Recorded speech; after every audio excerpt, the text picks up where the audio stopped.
எப்படின்னா, ஒரு 600 வருஷத்துக்கு முன்னாடி மனுஷனுக்கு இருந்த நெருக்கடி இருக்குது பாருங்கள். ஒரு 600 வருஷத்துக்கு முன்னாடி மனுஷனுக்கு எவ்வளோ நெருக்கடி இருந்ததோ அதுபோல் 40 பங்கு இப்போ அதிகமாகிட்டு தான் கண்டுபிடிச்சி சொல்லியிருக்கிறாங்க. அவ்வளவு நெருக்கடிக்கு மத்தியில் நாம் வாழ்ந்துக்கிட்டு இருக்கிறோம். ஒரு 600 வருஷத்துக்கு முன்னாடி என் தலையில் 1 கிலோ வச்சுக்கிட்டு நின்னேன்னு வைங்க, இப்போ 40 கிலோ வச்சுக்கிட்டு நிற்கிறேன்.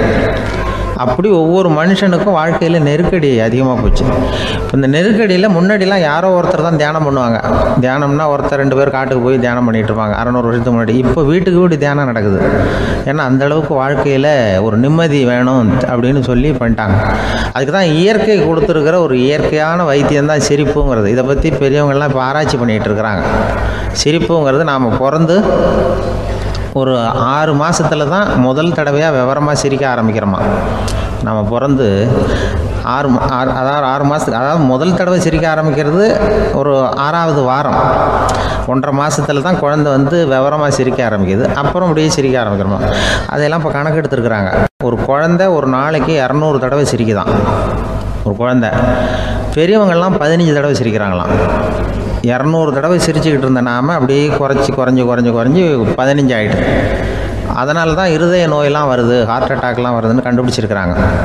200 சிரிப்புக்கு வந்து அது வந்து இயல்புத்தன்மை, மனுஷனுடைய இயல்புத்தன்மை சிரிக்கிறது. அதுக்கு ஜோக்கே தேவைப்படாது. ஆனால் இப்போ காலங்காலமாக நாம் என்ன போதிக்கப்பட்டு வந்திருக்கிறோம்னா, சிரிப்புங்கிறது ஒரு பாவமான செயல். ஒரு முதலாளிக்கு முன்னாடி தொழிலாளி சிரித்தா மரியாதை குறைச்சல், ஒரு கணவனுக்கு முன்னாடி மனைவி சிரித்தா மரியாதை குறைச்சல், அது மாதிரி ஒரு வாத்தியாருக்கு முன்னாடி பையன் சிரித்தா மரியாதை குறைச்சல், ஒரு ஆஃபீஸருக்கு முன்னாடி பியூனு சிரித்தா மரியாதை குறைச்சல், இப்படின்னு சொல்லி சிரிப்புங்கிறது ஏதோ மரியாதை குறைவான செயல்னு காலங்காலமாக நாம் போதிக்கப்பட்டு வந்திருக்கிறோம். இப்போ மரபு ரீதியாகவே அந்த சிரிப்பு வந்து நம்மகிட்ட சிறைப்பட்டுருக்குதான், அடங்கி போச்சு. அந்த சிறைப்பட்டிருக்கிற சிரிப்பை வெளியில் கொண்டு வர்றதுக்கு தான் ஜோக்குன்னு ஒரு சாவியை போட வேண்டியிருக்கு. வேறு இந்த ஜோக்குக்கும் சிரிப்புக்கும் சம்மந்தம் இல்லை. அதை ஏற்கனவே இருக்கிறத வெளில கொண்டு வரதுக்கு ஒரு சாவி மாதிரி உபயோகப்படுதுன்னு இப்போ அதை பற்றி ஆராய்ச்சி பண்ணுறவங்களாம் சொல்கிறாங்க. ஏன்னா சிரிப்புக்கு ஜோக்கு தேவைப்படாது. இப்போ ஒரு குழந்தை தொட்டிலில் படுத்துருக்குன்னு வைங்களேன், குழந்தை தொட்டிலில் இருக்குது, அது முகத்துக்கிட்ட போய் ஒரு கிளுகிழுப்பி ஆட்டுங்க சிரிக்கும். அந்த கிளுகிழுப்பை சத்தமே சிரிக்க வைக்கிறதுல அதுதான் மனுஷனுடைய இயல்புத்தன்மை. அது என்ன ஜோக்காது? சத்தம். ஒரு கிளுகிழுப்பையை கொண்டு போய் குழந்தை முகத்துக்கிட்ட ஆட்டினா சிரிக்குதே, அதுதான் இயல்புத்தன்மை. அதே கிளுகிழுப்பையை ஒரு தாத்தா மூஞ்சிக்கிட்ட ஆட்டுங்க, கோவம் வந்துடும், அடிக்க வருவார். என்னடா விளையாட்டு இது அப்படிமாரு. ஏன்னா அவர் சிரிச்சுக்கிட்டு இருந்தவர், அப்படி இருந்தவர் ஒரு காலத்தில். ஒரு கிளுகிழுப்புக்கு சிரித்தவர் ஒரு காலத்தில் இப்போ கோவப்படுறாருன்னா அந்த அளவுக்கு நம்ம மாறி போயிட்டே வந்துக்கிட்டு இருக்கிறோம். அதனால் வந்து அந்த இயல்புத்தன்மை மாறாமல் இருக்கணுங்கிறது ரொம்ப முக்கியம். அதுக்காக எல்லாரையும் குழந்தையாக்க முடியாது. மனுஷன் வந்து எல்லோரும் இனிமேல் வந்து வயசுங்கிறது கூட ஆகிட்டே தான் இருக்கும். அதுக்காக குறைச்சிக்கிட்டே போக முடியாது. அதுக்கு யாராவது மருந்து கண்டுபிடிச்சாதான் உண்டு. ஆனால் ஒருத்தர் மருந்து கண்டுபிடிச்சாராம், சொல்லுவாங்க. ஒரு டாக்டர் வந்து ஒரு மாத்திரை கண்டுபிடிச்சாராம். ஒரு மாத்திரை சாப்பிட்டா 1 வயசு குறையும், ஒரு மாத்திரை சாப்பிட்டா 1 வயசு குறையும் அப்படின்னு ஒரு மாத்திரையை கண்டுபிடிச்சிருக்காரு. ஒரு பாட்டி அம்மா, 90 வயசு பாட்டி, அது போயிருக்கு. அதே டாக்டர்கிட்ட போய், ஐயா எனக்கு 1 பாட்டில் மாத்திரை கொடுங்க, இந்த வயசு குறையிற மாத்திரை அப்படின்றது. அவர் 1 பாட்டில் கொடுத்தாரு மாத்திரை. பாரும்மா பாட்டியம்மா, 1 மாத்திரை சாப்பிட்டா 1 வயசு குறையும், எடுத்துகிட்டு போகணும்னு கொடுத்துருக்காரு டாக்டர். இந்த 90 வயசு பாட்டி எடுத்துகிட்டு வீட்டுக்கு வந்துட்டு மறுநாள் அதே டாக்டர்கிட்ட போயிருக்கு. 30 வயசு பொண்ணாக போச்சான். 30 வயசு பொண்ணாக மாறி அதே டாக்டர்கிட்ட போயிருக்கு. இடுப்பில் ஒரு கை குழந்தை, அது சட்டை கிட்ட போடாமல் கெட்டவரில் வாயில் வச்சுட்டு உட்காந்துருக்கு.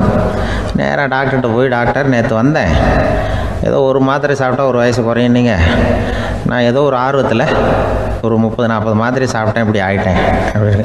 இப்போ டாக்டர் சொல்லியிருக்காரு, இதுக்கு ஏமா வருத்தப்படுற, எல்லோரும் வந்து வயசு குறையணும்னு தான் நினைக்கிறாங்க, உனக்கு வயசு குறைஞ்சிட்டுது, நீ சந்தோஷப்படு, இதுக்கே மறுபடியும் என்னட்ட வந்திருக்கிற அப்படின்னாரான் டாக்டர். அப்போ அந்த அம்மா சொல்லித்தேன், என்னை பற்றி பரவாயில்ல டாக்டர், என் இடுப்பில் பாருங்கள் கை குழந்தை, இது சட்டை கிட்ட போடாமல் உட்காந்துருக்கு, கட்டவரில் வாயில் வச்சுட்டு உட்காந்துருக்கு, இது ரொம்ப ஆர்வத்தில் ஒரு 70 மாத்திரையை சாப்பிட்டு விட்டுது, இது என் வீட்டுக்காரரு. இவர் வந்து இடுப்பை விட்டு கீழே இறங்க மாட்டேங்கிறாரு. நான் எதையாவது கொடுத்து இனிமேதான் வயசை கூட்டி இறக்கி விடுங்க டாக்டர் அப்படின்னு தான். அவர் வந்து ஏதோ நமக்கும் இதுக்கும் சம்மந்தம் இல்லைங்கிறது மாதிரி கட்டாரில் வச்சுட்டு அவர் பாட்டு உட்காந்துருக்காரு. ஏதோ நமக்கு இந்த உலகமே இல்லை, நமக்கு சம்மந்தம் இல்லைங்கிற மாதிரி உட்காந்துருக்காரு. இப்படியே நான் தூக்கிட்டு எங்கே அலையிறது இதை அப்படின்னு தான். அதனால் வயசை குறைக்கிறது இயற்கைக்கு விரோதமாக நாம் பண்ண முடியாது. ஆனால் இந்த இயல்புத்தன்மை மாறாமல் வச்சுக்கலாம். குழந்தை மாதிரி மாற முடியாதே தவிர அந்த குழந்தை தன்மையோடு வாழறதுக்கு கற்றுக்கணும். அதுதான் வாழ்க்கையில் இன்பமாக வாழறதுக்கு வழி. குழந்தைத்தனமாக இருக்கக்கூடாது, குழந்தை தன்மையோடு இருக்கணும்னு சொல்லுவாங்க. குழந்தை தன்மைங்கிறது வேறு, குழந்தைத்தனம்ங்கிறது வேறு. அப்படி ஒரு மாத்திரை கண்டுபிடிச்சிட்டா இப்போ யாராவது ஒருத்தவங்க இடுப்பில் குழந்தைய தூக்கிட்டு போனால் போய் கேட்கணும், ஏம்மா இது ஏன் வீட்டுக்காரரா உன் குழந்தையா அப்படின்னு கேட்டு அதுக்கப்புறம் அவருக்கு வணக்கம் சொல்லணும். இப்படிலாம் ஆகிடும் நிலைமை. இயற்கையை நம்ம மாற்ற முடியாது. அதுக்கு தகுந்தாப்புல தான் நாம் பண்ணணும். குழந்தை தன்மையோடு வாழறதுக்கு குடும்பத்தில் குழந்தை தன்மைங்கிறது எப்படின்னா, இப்போ சில பேருக்கு அந்த குழந்தைத்தன்மை உண்டு. ஒரு வீட்டில் ஒரு புள்ள படுத்துருக்கு, அம்மா எழுப்புறாங்க, காலேஜுக்கு நேரமாச்சு எழுந்திருப்பா, காலேஜுக்கு நேரமாச்சு எழுந்திருப்பா அப்படின்னு. அந்த அம்மா அந்த புள்ளை சொல்லியிருக்கு, ஐயோ எனக்கு காலேஜுக்கு போகிறதுக்கு பிடிக்கலம்மா, என்னை தொந்தரவு பண்ணாத, காலேஜுக்கு போகிறதுக்கு எனக்கு பிடிக்கல அப்படின்னு தான். அப்போ அந்த அம்மா சொல்லியிருக்கு, ஏன் உனக்கு காலேஜுக்கு போகிறதுக்கு பிடிக்கல, கல்லூரிக்கு போகிறதுக்கு, அதுக்கு 2 காரணம் சொல்லு அப்படின்னு இருக்கா. அப்போ அந்த புள்ள சொல்லிச்சான், ஏன் பிடிக்கலன்னா கல்லூரியில் இருக்கிற வாத்தியாருக்கும் என்னை பிடிக்க மாட்டேங்குது, ஆசிரியர்களுக்கும். 2வது காரணம், கல்லூரியில் படிக்கிற மாணவர்களுக்கும் என்னை பிடிக்கல, அதனால் நான் காலேஜுக்கு போக மாட்டேன்ற குழந்தை புள்ள சொல்லியிருக்கு. அம்மா அப்படிலாம் நீ இதுக்காக போகாமல் இருக்கக்கூடாது, நீ போய் தான் ஆகணும் அப்படின்னு பிடிவாதமாக அந்த அம்மா பிள்ளைய எழுப்புனாங்களாம். சரி, நான் எதுக்கு காலேஜ் போகணும்னு சொல்கிறேன், அதுக்கு நீ 2 காரணம் சொல்லு அப்படின்னு தான் அந்த புள்ளை. அப்போ அந்த அம்மா சொன்னாங்களாம், நீ ஏன் காலேஜுக்கு போகணும்னா, முதல் காரணம் உனக்கு வயசு 52, 2வது காரணம் நீ தான் பிரின்சிபால் அப்படின்னு தான். என்ன இருந்தாலும் அவங்க அம்மாவுக்கு அது புள்ள தானே. அதுதான் குழந்தை தன்மைங்கிறது. 52 வயசுலேயும் குழந்தை தன்மையோடு இருக்கார் பாருங்க, அதுதான் அந்த குழந்தை தன்மையோடு வாழறது தான் வெற்றிக்கு வழின்னு சொல்லுவாங்க. ஒரு குழந்தை பிறந்து தான் ஒரு வீட்டில், அந்த குழந்தைக்கு என்ன பேர் வைக்கிறதுங்கிறது ஒரு தகராறு. இந்த குழந்தைக்கு என்ன பேர் வைக்கிறதுங்கிறதுல தகராறு வந்துடுது. யார், கணவனுக்கும் மனைவிக்கும். அவன் என்ன சொல்கிறான், எங்கள் அப்பா பேரை தான் வைக்கணுங்கிறான் அவன். இந்த அம்மா என்ன சொல்லுது, இல்லை எங்கள் அப்பா பேரை தான் வைக்கணும் அப்படிங்குது. காலையிலேருந்து சண்டை, தகராறு. எதிர்த்த வீட்டுக்காரன் பார்த்தான், இது என்ன காலையிலேருந்து எதிர்த்த வீட்டில் தகராறு நடக்குது, என்னென்னு போய் கேட்டிருக்கான். என்னம்மா உங்களுக்கு உள்ள தகராறு, காலையிலேருந்து பார்த்தேன் அப்படின்னா. ஒன்றும் இல்லைம்மா, எங்கள் குழந்தைக்கு பேர் வைக்கிறதுல எங்களுக்கு உள்ளே ஒத்து போக முடியல, நான் எங்கள் அப்பா பேரை வைக்கணுங்கிறேன், அந்த அம்மா அவங்க அப்பா பேரை வைக்கணுங்குது, அதுதான் எங்களால் குடும்பத்தில் ஒரு நிம்மதி இல்லாமல் இருக்கிறோம், தகராறு பண்ணிகிட்ருக்கோம் அப்படின்னு நானா. அப்போ எதிர்த்த வீட்டுக்காரன் சொல்லியிருக்கான், எதிர்த்த வீட்டுக்காரன்னு நான் எதுக்கு இருக்கிறேன், நான் பஞ்சாயத்து பண்ணி வைக்கிறேன், உங்களுக்குள்ள என்ன இது பேர் தானே வைக்கணும், ஏன்பா உங்கள் அப்பா பேர் என்ன அப்படின்னு அவனை கேட்டிருக்கான். எங்கள் அப்பா பேர் சீனிவாசன் அப்படின்ட்டுருக்கான்.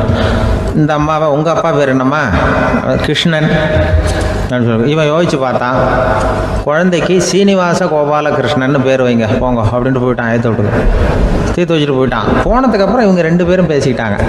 சரி, இந்த சீனிவாசன் சரி, கிருஷ்ணன் சரி, நடுவில் கோபாலம் யார் அப்படின்னு சொல்லி அவனை போய் இழுத்துட்டு வந்தான். எழுத்து வீட்டில் போய், அது யாரா, அது இங்கே வா, அது யாரா கோபால, ஆனால் அது எங்கள் அப்பா பேர், நீ அதை மட்டும் எதுக்கு விட்டு வைக்கிற, அதையும் சேர்த்து வச்சுட்டு போடான்னு.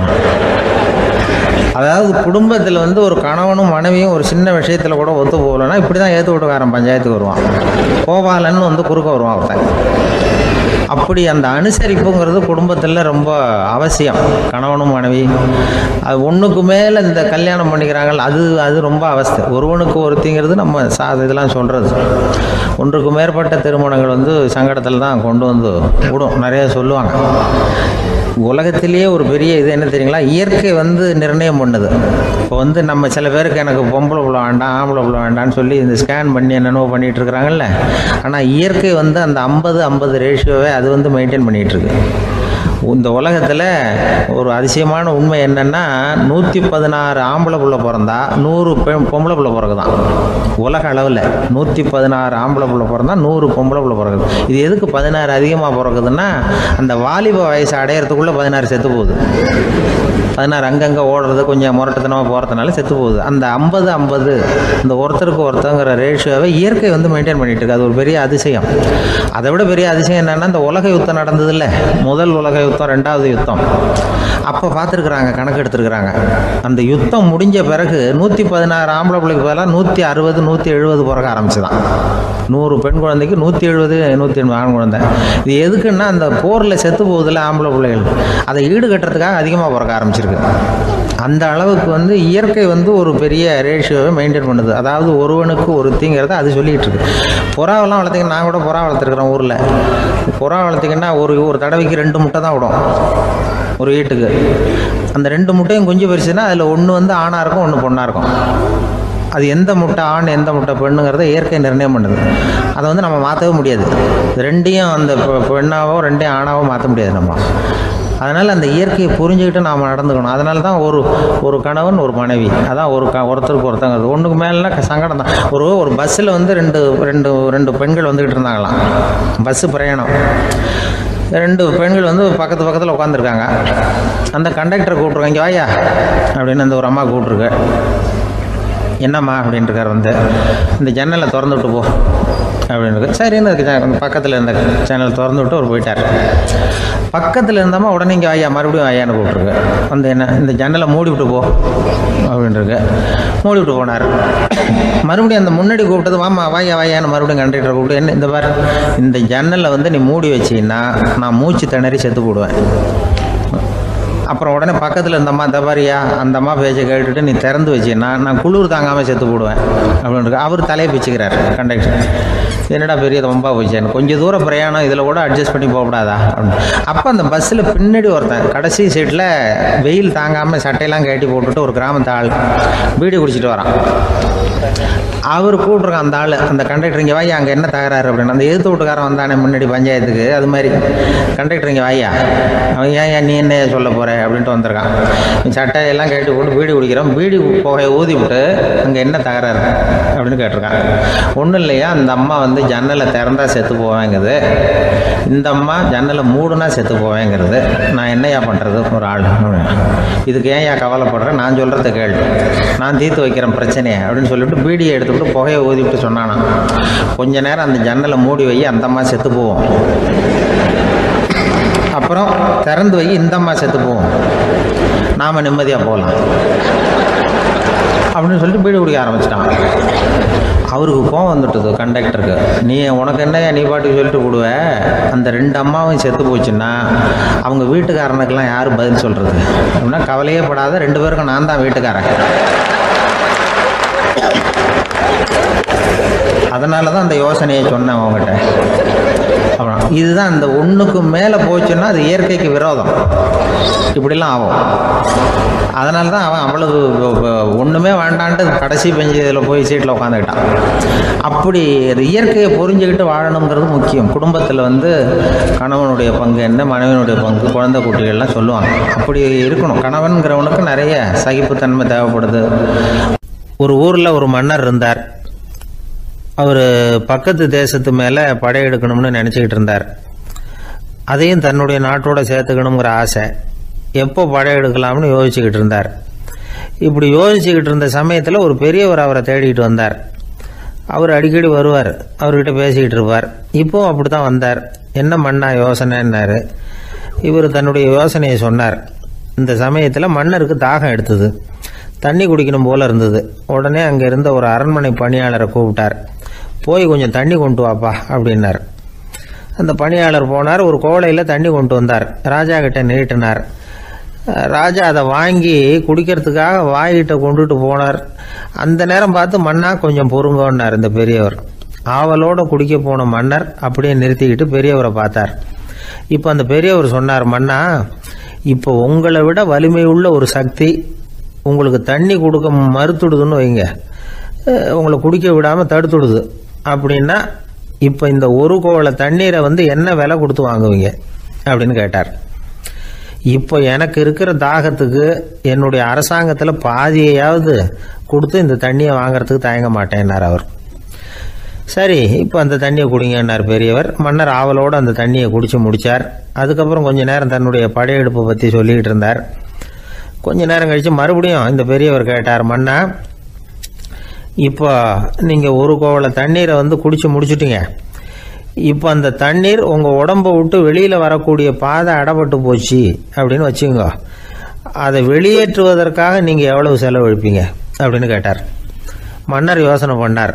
அப்படி ஒரு நிலைமை ஏற்பட்டு போச்சுன்னா என்னுடைய அரசாங்கம் பூராவையும் அதுக்கு ஈடாக தர்றதுக்கு கூட தயங்க மாட்டேன்னார். இப்போ அந்த பெரியவர் சொன்னார், எந்த அரசாங்கத்தின் மதிப்பு ஒரு கோவள தண்ணீர் அளவுக்கு கூட இல்லையோ அந்த அரசாங்கத்தை அடையணுங்கிற பேராசையில் மனிதர்கள் தங்களுடைய சகோதரர்கள் கூடவே சண்டை போட்டுக்கிறாங்களே, அதில் ஏதாவது அர்த்தம் இருக்குதா அப்படின்னாராம்.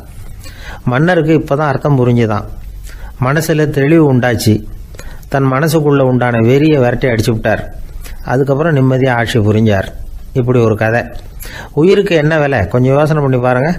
ஆனால் அது இப்போ எவ்வளோ மலிவாக போயிட்டுது, அதையும் யோசனை பண்ணி பாருங்களேன். ஆசை பேராசையாக மாறுது, அப்புறம் அது வெறியாக ஆகுது, அதுக்கப்புறம் பைத்தியம் பிடிக்குது. இந்த காலத்து மனிதர்களுக்கு 2 விதமான பைத்தியம் பிடிச்சிருக்கிறதாக ஒரு பெரியவர் சொல்கிறார். ஒன்று பணம், இன்னொன்று அதிகாரம். இதெல்லாம் எவ்வளவு காலத்துக்கு நீடிக்கும்? ஒரு சர்வாதிகார நாட்டில் 3 பேர் ஜெயிலில் இருட்டு அறையில் பேசிக்கிட்டு இருக்கிறாங்க. நீ எப்படி இந்த ஜெயிலுக்கு வந்த அப்படின்னு ஒருத்தர் கேட்டாராம். இந்த நாட்டு ராஜாவை ஆதரித்து நான் பிரச்சாரம் பண்ணினேன், அதனால் கூட்டத்தில் தகராறு வந்துட்டுது, கலவரமாக போச்சு, அதுக்கு நான் தான் காரணம்னு அரெஸ்ட் பண்ணி இங்கே கொண்டாந்து போட்டாங்க அப்படின்னாராம் அவர். சரி, நீ எப்படி இங்கே வந்த அப்படின்னு இன்னொருத்தரை பார்த்து கேட்டிருக்கார். நான் இந்த நாட்டு ராஜாவை எதிர்த்து பிரச்சாரம் பண்ணேன், அதனால் கலவரம், அரெஸ்ட் பண்ணி கொண்டாந்து போட்டாங்கன்னார். சரிப்பா, நீ எப்படி அங்கே வந்த அப்படின்னு 3வது ஆளை பார்த்து இவங்க கேட்டாங்களாம்.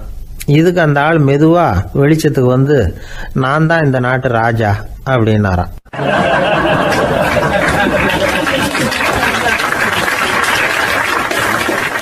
ஒரு ஆள் அசையாமல் கிடக்கிறார். அவர் இருக்காரா போயிட்டாராங்கிறத எப்படி முடிவு பண்ணுறோம்? அவர் மூக்குக்கு முன்னாடி புறங்கையை வச்சு பார்க்குறோம், மூச்சு வருதா இல்லையா அப்படிங்கிறத கண்டுபிடிக்கிறதுக்காக.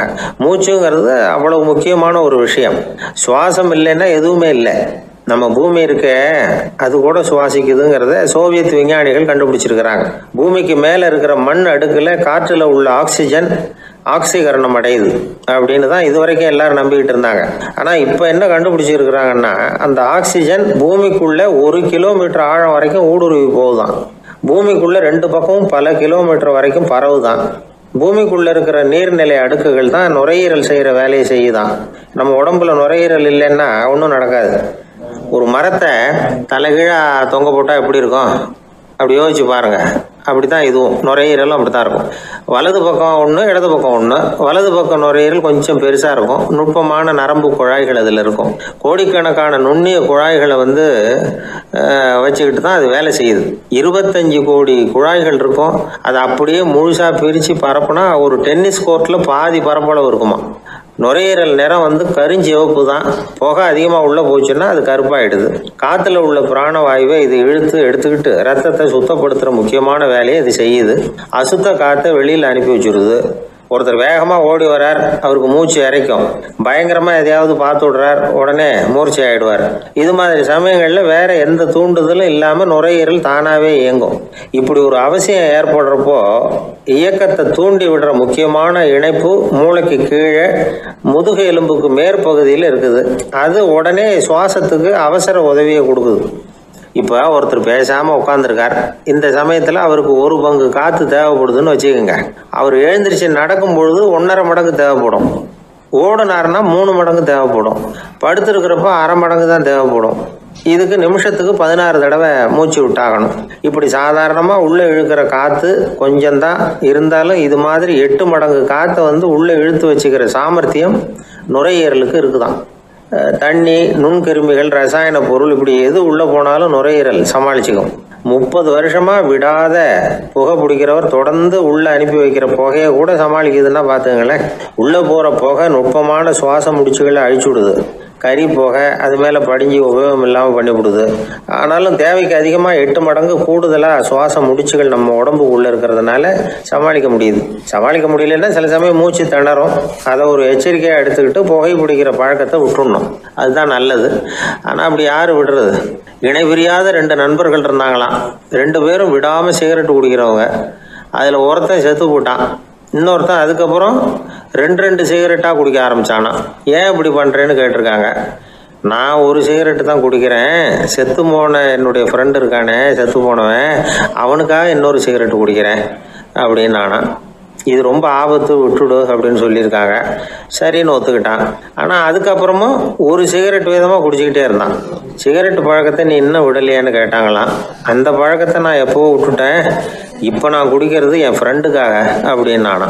இவங்கெல்லாம் எப்படி திருந்துறது?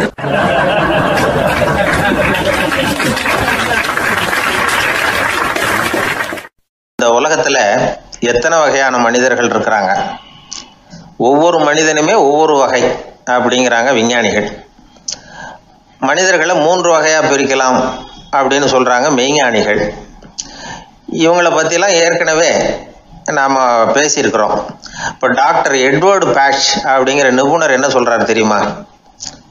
மனிதர்களை 7 வகையாக பிரிக்கலாம்ங்கிறார். மனிதர்களின் மனநிலை அடிப்படையில் அவங்கள 7 விதமாக வகைப்படுத்துகிறார் அவர். சரி, அது என்ன 7 வகை? முதல் வகை என்னன்னா பயந்த குணம் உள்ளவங்க. சார் ரொம்ப பயந்த சுபாவம், வீட்டில் கூட வாயே திறக்க மாட்டார், சாப்பிட போகிறப்ப மட்டும்தான் கொஞ்சம் வாயை திறப்பார், அப்புறம் மூடிக்குவார் அப்படின்னு சில பேரை பற்றி நாம் பேசிக்கிறது உண்டு. இவங்கெல்லாம் இந்த வகை, அதாவது பயந்த குணம் உள்ளவர்கள் அப்படிங்கிற முதல் வகை. சரி, 2வது வகை என்னன்னா சஞ்சலப்படுகிறவர்கள், எதுக்கு எடுத்தாலும் கலக்கம், குழப்பம், இப்படியே காலம் தள்ளிட்டு இருப்பாங்க. பல பேர் பார்த்துருப்பீங்க. அவங்கெல்லாம் இந்த வகை.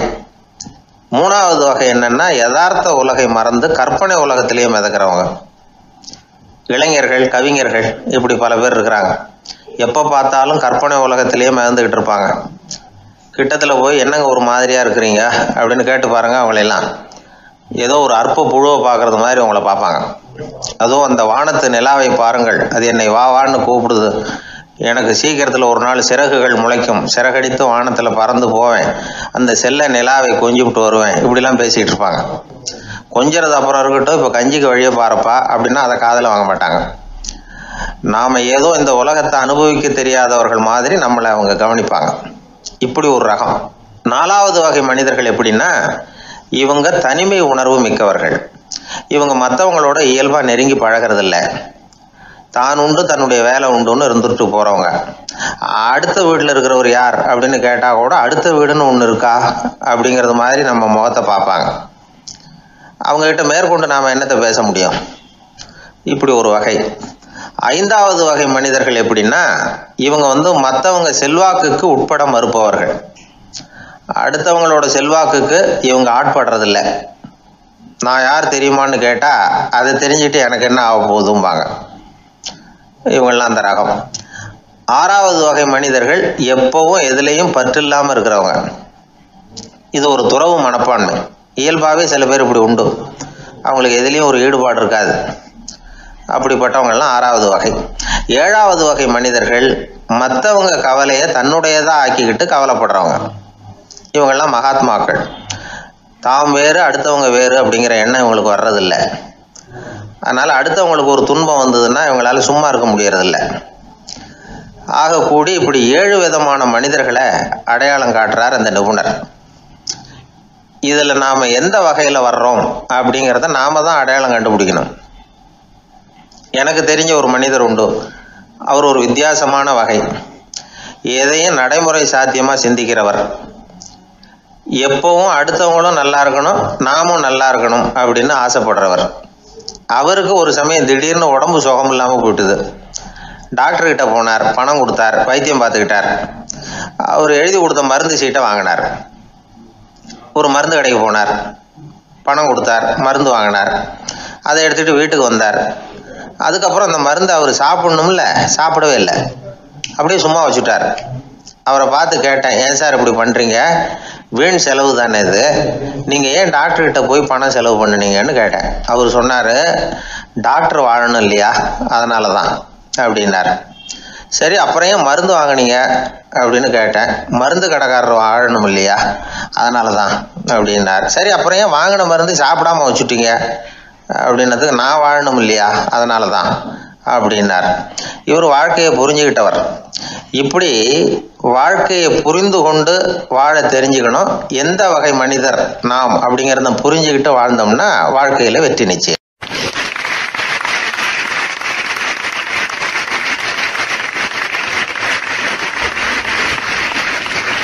ஒரு தந்தை தன்னோட பிள்ளைய ரொம்ப தைரியசாலியாக வளர்க்கணும்னு ஆசைப்பட்டார். அதுக்காக அவனை கூப்பிட்டு உட்கார வச்சு இப்படி உபதேசம் பண்ணார். இதை பாருப்பா, நான் உன்னாட்டம் இருக்கிறப்போலாம் எதுக்கும் பயப்பட மாட்டேன், ரொம்ப துணிச்சலாக இருப்பேன். ஒரு நாள் ஒரு அப்பாவி எலிய ஒரு பூனை துரத்திட்டு ஓடிச்சு. நான் உடனே என்ன செஞ்சேன் தெரியுமா?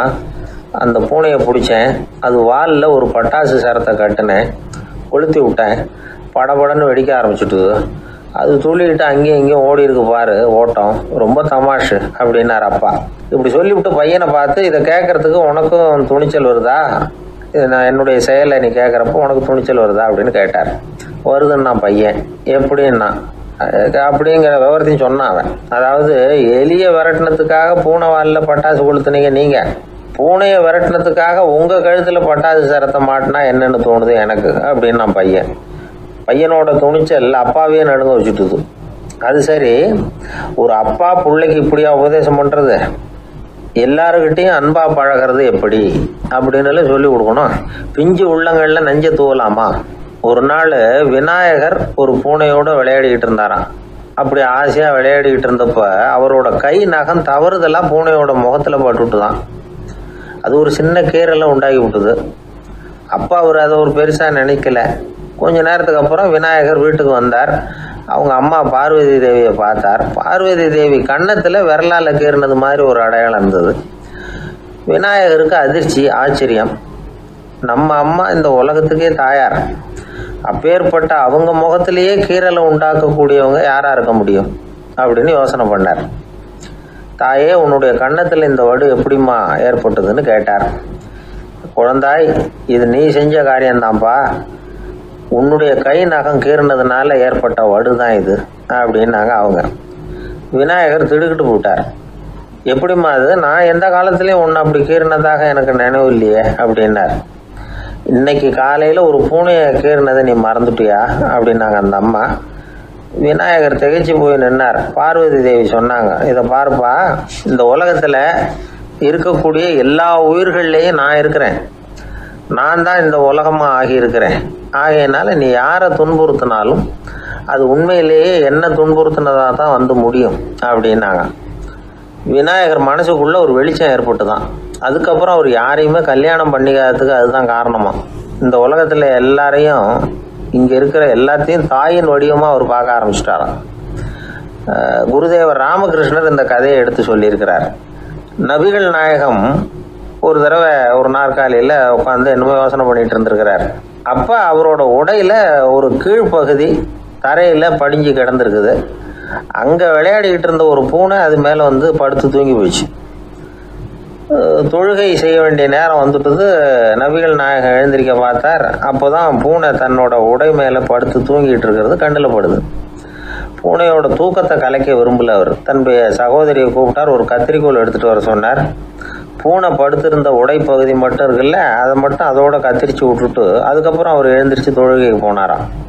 அதாவது பிற உயிர்கள்கிட்ட எப்படி அன்பு காட்டணுங்கிறத பெரியவங்க எவ்வளவோ விதத்தில் நமக்கு எடுத்து காட்டியிருக்கிறாங்க. இருந்தாலும் எத்தனை பேர் மனசில் அதெல்லாம் உரைச்சிருக்குது? நாமளும் நம்ம ட்ரெஸ்ஸு மேலே ஒரு பூனை படுத்திருந்தா ஒரு கத்திரிக்கோளை தான் தேடுவோம், எடுத்துக்கிட்டு வர சொல்லுவோம். துணியை வெட்டுறதுக்கு பதிலாக இல்லை அதோட வாழை வெட்டினா என்ன அப்படின்னு தோணும். ஒரு ஆள் ரொம்ப பிரியமாக ஒரு பூனையை ஆற்றுல குளிப்பாட்டிக்கிட்டு இருந்தானா. எப்படி? அந்த பூனையை ஆற்று தண்ணியில் அமுக்கி அமுக்கி குளிப்பாட்டிக்கிட்டு இருக்கிறான்.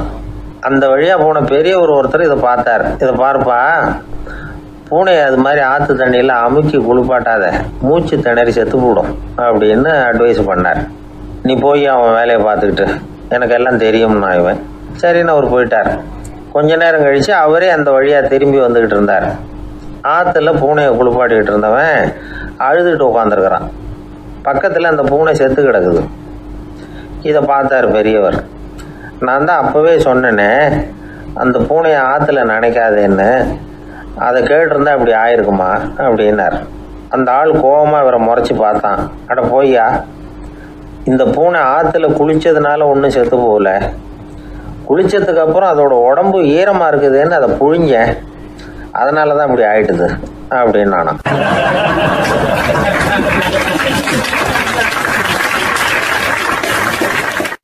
அந்த காலத்தில் அண்ணாமலை ரெட்டியார்னு ஒருத்தர் இருந்தார். அவர் வெங்கனூர் அப்படிங்கிற கிராமத்தில் இருந்தார். அங்கேருந்து விருத்தாசலம் கோவிலுக்கு தவறாமல் போயிட்டு வந்துக்கிட்டு இருந்தார். இடையில வெள்ளாறு, அதில் ஒரு சமயம் வெள்ளம் வந்துட்டுது. இவரால் போக முடியல. அதோட விளைவு வெங்கனூர்லேயே ஒரு கோவில் கட்டணும் அப்படின்னு முடிவு பண்ணார், சிவாலயம். அந்த சமயத்தில் வடநாட்டில் பஞ்சம். அதனால் அங்கே இருந்த பல சிற்பிகள் தென்னாட்டை நோக்கி வர ஆரம்பித்தாங்க. அவங்க வெங்கனூர் வழியாக வர்றது தெரிஞ்சதும் இவர் போய் பார்த்தார். இங்கே ஒரு கோவில் கட்டணும், அதுக்கு நீங்கள் உதவணும்னார். பஞ்ச காலத்தில் இப்படி ஒரு வாய்ப்பு கிடைச்சதில் அவங்களுக்கும் ரொம்ப மகிழ்ச்சி. உற்சாகத்தோடு ஒத்துக்கிட்டாங்க. ஆலய திருப்பணி ஆரம்பமாச்சு. அவங்களுக்கு வேண்டிய எல்லா வசதிகளையும் இவர் செஞ்சு கொடுத்தார். அவங்களுக்கு எந்த குறையும் இல்லாமல் பார்த்துக்கிட்டார். அது மட்டும் இல்லை, ஒவ்வொரு நாளும் அங்கே வருவார். உங்களுக்கு என்ன வேணும், எது வேணும்னு கேட்பார். ஏதாவது குறை இருந்தால் சொல்லுவாங்க, உடனே தீர்த்து வைப்பார். இவரும் கேட்பார், எந்த குறையாக இருந்தாலும் என்கிட்ட சொல்லுங்க அப்படின்னு சொல்லுவார். அதை தவிர இவராகவே கவனிச்சும் அவங்களுக்கு என்னென்ன தேவைங்கிறத கண்டுபிடிச்சி அதையெல்லாம் வந்து கொடுத்துக்கிட்டு இருப்பார். என்ன தேவைன்னாலும் அதை நிறைவேற்றி வச்சுருவார். அந்த சிற்பிகளின் தலைவன் ஒருத்தன், அந்த ஆளுக்கு வெத்தலை பாக்கு போடுறது பழக்கம். இதை தெரிஞ்சுக்கிட்டு அதுக்காகவே ஒரு ஆளை வந்து ஏற்பாடு பண்ணார். வேணுங்கிறப்போலாம் நீ வந்து வெத்தலை சீவல் மடித்து கொடுக்க வேண்டியது உன் வேலை அப்படின்னு ஒருத்தனை ஏற்பாடு பண்ணிட்டார். இப்படியெல்லாம் செஞ்சதும் அவங்களுக்கும் ரொம்ப உற்சாகம். ரொம்ப பொறுப்பாக சிற்ப வேலைகளை செஞ்சுக்கிட்டு இருக்கிறாங்க. ஒரு நாள் என்னாச்சு தெரியுமா? அந்த சிற்பிகளின் தலைவன் ரொம்ப நுணுக்கமாக ஒரு வேலையை செஞ்சுக்கிட்டு இருக்கிறான். சாரம் போட்டு அது மேலே படுத்துக்கிட்டு அண்ணாந்து பார்த்து உச்சியில் நுணுக்கமான சிற்பங்களை உருவாக்கிக்கிட்டு இருக்கான். சிற்பியின் கவனம் செதறப்படாதுங்கிறதுனால இவர் மெதுவாக சத்தம் போடாமல் கிட்ட போய் நின்று அதை கவனிச்சுக்கிட்டு இருக்கிறார். அந்த சிற்பி வழக்கம் போல் வெத்தலை பாக்குக்காக இடது கையை கீழே நீட்டினான். அந்த சமயம் பார்த்து அவருக்கு தாம்பூலம் கொடுக்குறவன் அங்கே இல்லை, எங்கேயோ போயிருக்கிறான். அண்ணாமலை ரெட்டியார் என்ன பண்ணார் தெரியுமா? தனக்காக கொடுக்கப்பட்ட தாம்பூலத்தை வாங்கி சிற்பியின் கையில் கொடுக்குறார். அவன் வாங்கி போட்டுக்கிட்டான். இது என்ன இன்னைக்கு வெத்தலை சீவல் வேறு மாதிரி இருக்குது, வாசனை தாம்பூலமாக இருக்குது அப்படின்னு யோசனை பண்ணிட்டு கீழே திரும்பி பார்க்குறார். பார்த்தா ரெட்டியார் மறுபடியும் சிற்பி கை நீட்டும் பொழுது கொடுக்கறதுக்காக தாம்பூலத்தை மடித்து வாங்கி வச்சுக்கிட்டு தயாராக நிற்கிறார். சிற்பிக்கு அதிர்ச்சி. உடனே பொத்துன்னு கீழே குதிச்சான். ஐயா, என்ன இது நீங்களா அப்படின்னா. இவர் சொன்னார், நான் ஒன்றும் தப்பு பண்ணலையே, உன்னுடைய கை புண்ணியம் செஞ்ச கை, கோயில் கட்டுற கை, அந்த கைக்கு தாம்பூலம் கொடுக்கறதுல என்ன தப்பு அப்படின்னாராம். ஏற்கனவே பஞ்சத்தில் அடிபட்டு வந்த எங்களை நீங்கள் ஆதரிச்சதே பெரிய விஷயம். இந்த செயல் வந்து என்னை ஒரு பெரிய கடனாளி ஆகிவிட்டுது. ஐயா, எங்களுக்கு வந்து உணவு உடை இதை மட்டும் நீங்கள் கொடுத்தா போதும், ஊதியம்னு எதுவும் வாங்க மாட்டோம் அப்படின்னு நானும். அந்த சிற்பி எவ்வளோ வற்புறுத்தியும் எதுவும் வாங்கிக்கலையாம். இந்த செய்தியை தமிழ் தாத்தா டாக்டர் ஊவேசா சொல்லியிருக்கிறார். அந்த காலத்தில் எப்படிப்பட்டவங்கெல்லாம் வாழ்ந்துருக்கிறாங்க பாருங்கள். இந்த காலத்தில் ஒருத்தர் கோவில் கட்டினார், வேலை செய்கிற எல்லாருக்கும் சாப்பாடு போடுவார்.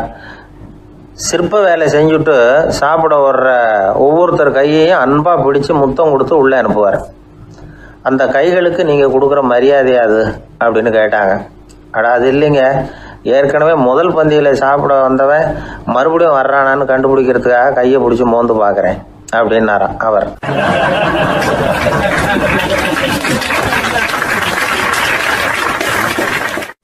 அந்த மரத்தின் உச்சியில் ஒரு பறவை கூடு, ஏதோ ஒரு பறவை கூடு கட்டியிருந்தது.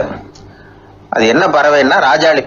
ஒரு குரங்கு அந்த மரத்து கிளையில தாவி தாவி குதிச்சுக்கிட்டு இருந்தது. அப்போ இந்த கூட்டில் இருந்த முட்டை அது கண்ணில் போட்டுவிட்டுது. அதுக்கப்புறம் அது சும்மா இருக்குமா? விளையாட்டாக ஒரு முட்டையை எடுத்தது, மரத்தை விட்டு கீழே இறங்குச்சு. கீழே ஒரு குப்பை மேட்டில் ஒரு கோழி சில முட்டைகளை அது பாட்டுக்கு இட்டு வச்சிருந்தது.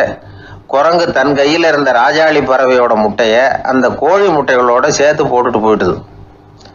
கோழி வந்தது, பார்த்தது, அதுக்கு ஒன்றும் வித்தியாசம் புரியல.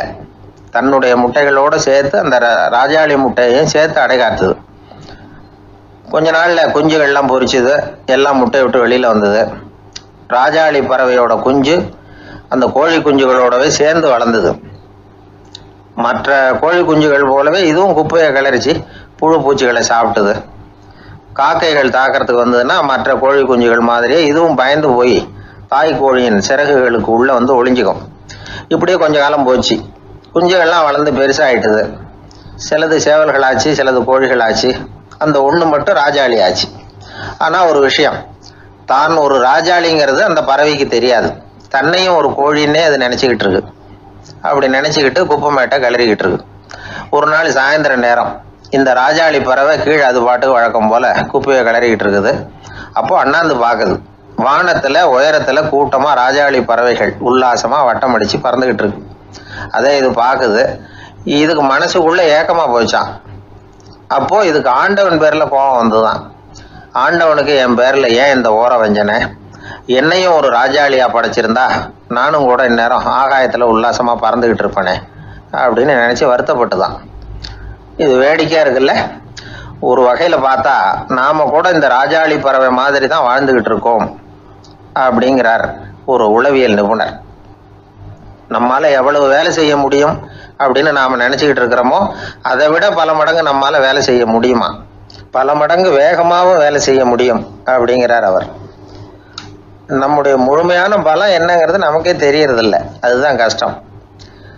நம்முடைய பலம் தெரியாததுனால தான் நாம் எதுக்கு எடுத்தாலும் பயந்துக்கிட்டு இருக்கிறோம். ஒரு ஆள் இருந்தான். அவனுக்கு எப்படின்னா கோழியை கண்டா பயப்படுவான். ஏன் கோழியை கண்டா பயம்னா, அவனுக்கு மனசுக்குள்ள தான் ஒரு புழுன்னு நினைப்பு.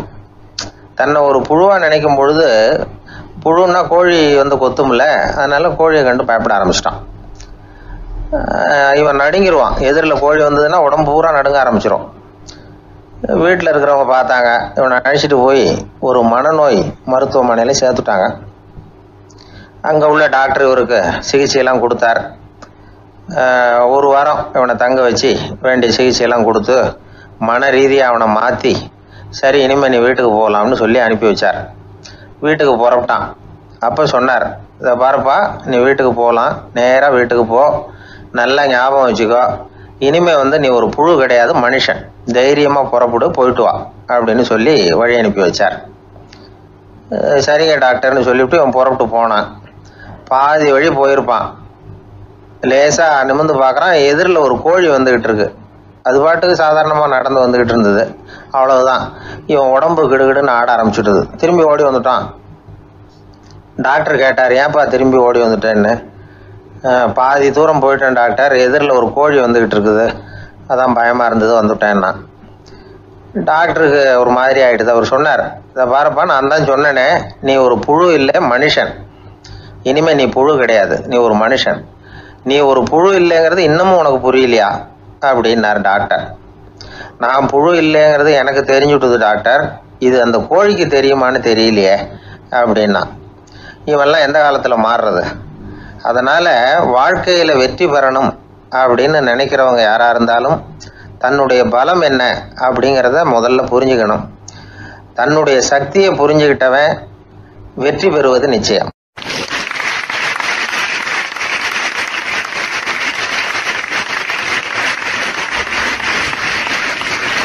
ஒரு ஆள் ராமகிருஷ்ணரை தேடி வந்தான். அவன் கையில் 1000 பொற்காசுகள் வச்சுருந்தான்.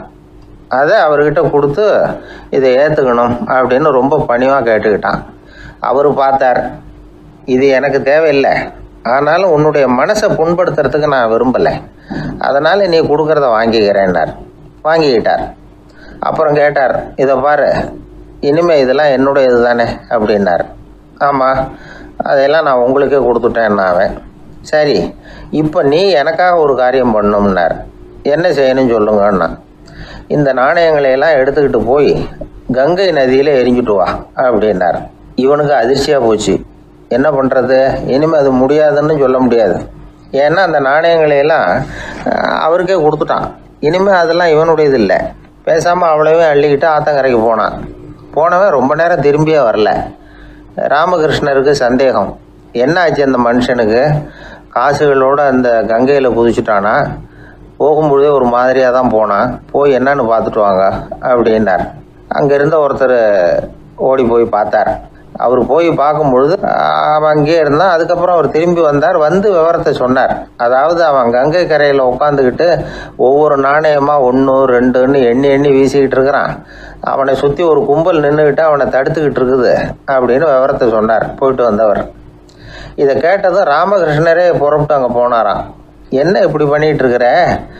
நான் உன்னை அந்த நாணயங்களை கங்கையில் வீசி எறிய சொன்னேன், நீ ஏன் அதை எண்ணிக்கிட்டு இருக்கிற அப்படின்னார். பழக்கம்தான் காரணம். நான் ஒவ்வொரு நாளும் ஒவ்வொன்றா சேமித்து வச்சேன். இன்றைக்கி என்கிட்ட நிறைய இருக்குது, உங்களுக்கு ஒரு 1000 நாணயங்களை கொடுக்கணுங்கிறது என்னோட ஆசை அப்படின்னா. இப்போ ராமகிருஷ்ணர் சொன்னார், ஒரே நேரத்தில் எல்லாத்தையும் சம்பாதிச்சிருந்தா நீ எண்ணுறது பொருத்தமாக இருக்கும். எல்லாத்தையும் இழக்கும்போது ஒவ்வொன்றா எண்ணிக்கிட்டு இழக்கிறதுங்கிறது சரியான செயல் இல்லை. அதனால் ஒரே தடவையாக எல்லாத்தையும் தூக்கி எறிஞ்சிடும் அப்படின்னார். இது இழப்பது அப்படிங்கிற ஒரு உயர்ந்த நிலை. இதை நாம் யதார்த்த வாழ்க்கையில் சம்மந்தப்படுத்தி பார்த்து குழப்பிக்கிட்டு இருக்கக்கூடாது. இழக்கிறேன்னு சொல்லிக்கிட்டு இருக்கிற காசையெல்லாம் ஆற்றுலையும் குளத்துலையும் கொண்டு போய் எறிஞ்சிட்டு வாங்க அப்படின்னு உபதேசம் பண்ணுறதாக யாரும் நினச்சிடக்கூடாது. இதில் நாம் புரிஞ்சிக்க வேண்டியது என்னென்னா, எதையாவது ஒன்றை இன்னொருத்தருக்கு கொடுக்கணும் அப்படின்னு விருப்பப்பட்டால் அதை மனப்பூர்வமாக கொடுத்துடணும். கொடுத்துட்டு அதையே நினச்சிக்கிட்டு இருக்கக்கூடாது. நம்மால் ஒருத்தர் ஒரு 100 ரூபா நோட்டை தன்னுடைய நண்பர் ஒருத்தர்கிட்ட கொடுத்து, இது உனக்கு தான் வச்சுக்கோ அப்படின்னார். அவர் பார்த்தார், இது இனிமேல் எனக்கு தானே சொந்தம் அப்படின்னார். ஆமான்னார் அவர். அப்படின்னா எனக்காக நீ ஒரு உதவி செய்யணும்னார். சொல்லுங்கள் செய்கிறேன்னார் அவர். இந்த 100 ரூபா நோட்டை தீ வச்சு கொளுத்தி விடுன்னார். இவர் அதிர்ச்சியாகி அவரை பார்த்தார். இப்போ அவர் சொன்னார், நீ எனக்கு அன்பாக கொடுத்தது இது, இந்த நோட்டு கள்ள நோட்டுங்கிறது எனக்கு முன்னாடியே தெரியும், சீக்கிரம் கொளுத்தி விடு, அதுதான் நம்ம 2 பேருக்குமே நல்லது அப்படின்னாராம் அவர்.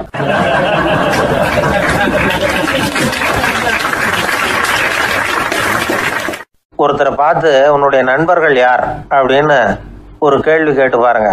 கொஞ்சம் யோசிச்சு பதில் சொல்லுவாங்க. அவங்ககிட்டயே உன்னுடைய எதிரிகள் யார் அப்படின்னு கேளுங்க, கடகடன்னு ஒப்பிச்சிருவாங்க. நம்ம மனசு இருக்க அது எப்படின்னா, நம்ம நண்பர்களை விட எதிரிகளை அது நல்லா ஞாபகத்தில் வச்சுக்கும். இது ஒரு ஆச்சரியமான உண்மை. உங்களால் நண்பர்களை மறந்துட முடியும், ஆனால் எதிரிகளை மறந்துட முடியாது. இது ஒரு வேடிக்கையான நிலைமை தான். அழகான தருணங்களை நாம் ஏன் மறந்துடுறோம்? இது இயற்கை. ஏன்னா நம்ம மனசு மலர்களை கவனிக்கிறதில்ல, அதில் இருக்கிற முள்ளை தான் கவனிக்குது. தன்னை காயப்படுத்துகிற எதையும் அது உடனே கண்டுகொள்ளுது. ஒரு தெளிந்த சிந்தனையுடைய மனசு மிக அழகாக உள்ள எல்லாத்தையும் கவனிக்கும். அது நன்றியுடன் உணரக்கூடிய எல்லாத்தையும் பார்த்து குறிச்சிக்கும். இப்படிப்பட்டவங்க வாழ்க்கை இயல்பாகவே நல்லா அமையும். அது ரொம்ப அபூர்வம். மனசில் உள்ள ஒரு சிறிய அமைப்பை மாற்றுவதை பொறுத்து தான் இந்த விஷயம் அப்படிங்கிறார் ஓஷோ. ஒரு யூத கோவில் இருந்து தான், அது யூதர்களின் மடமாகவும் இருந்தது. அங்கே ஒரு தலைமை குரு, அவர் ரொம்ப கண்டிப்பானவர். அந்த கோவிலை ஒட்டி ஒரு தோட்டம். ஒரு நாள் காலையில் அந்த தோட்டத்தில் 2 இளம் யூதர்கள் நடந்து போய்கிட்டு இருக்கிறாங்க. காலையில் 1 மணி நேரம், மாலையில் 1 மணி நேரம் அவங்க அந்த தோட்டத்தில் நடக்கிறதுக்கு அனுமதி உண்டு. மற்ற நேரங்களில் அவங்க மத புத்தகங்களை படிக்கணும், பிற விதிமுறைகளை கடைபிடிக்கணும். அந்த 2 பேருமே தொடர்ந்து புகைப்பிடிக்கிற பழக்கம் உள்ளவங்க. ஆனால் கோவில் மடத்தில் இருக்கிறப்போ அவங்க புகைப்பிடிக்க முடியாது, அது கடுமையான குற்றம். சரி, நாம் தோட்டத்தில் இருக்கிறப்போவாவது புகைப்பிடிக்கலாமா அப்படின்னு ஒரு ஆசை அவங்க 2 பேருக்குமே. இருந்தாலும் பயம். இப்படி கேட்டால் மத குரு என்ன சொல்லுவாரோ அல்லது என்ன செய்வாரோங்கிற பயம். இப்படியே கொஞ்ச நாள் ஆச்சு. ஒரு நாள் இந்த 2 பேரில் ஒருத்தன் ரொம்ப கலங்கி போய் அந்த கோவிலிருந்து வெளியில் வந்துக்கிட்டு இருந்தான்.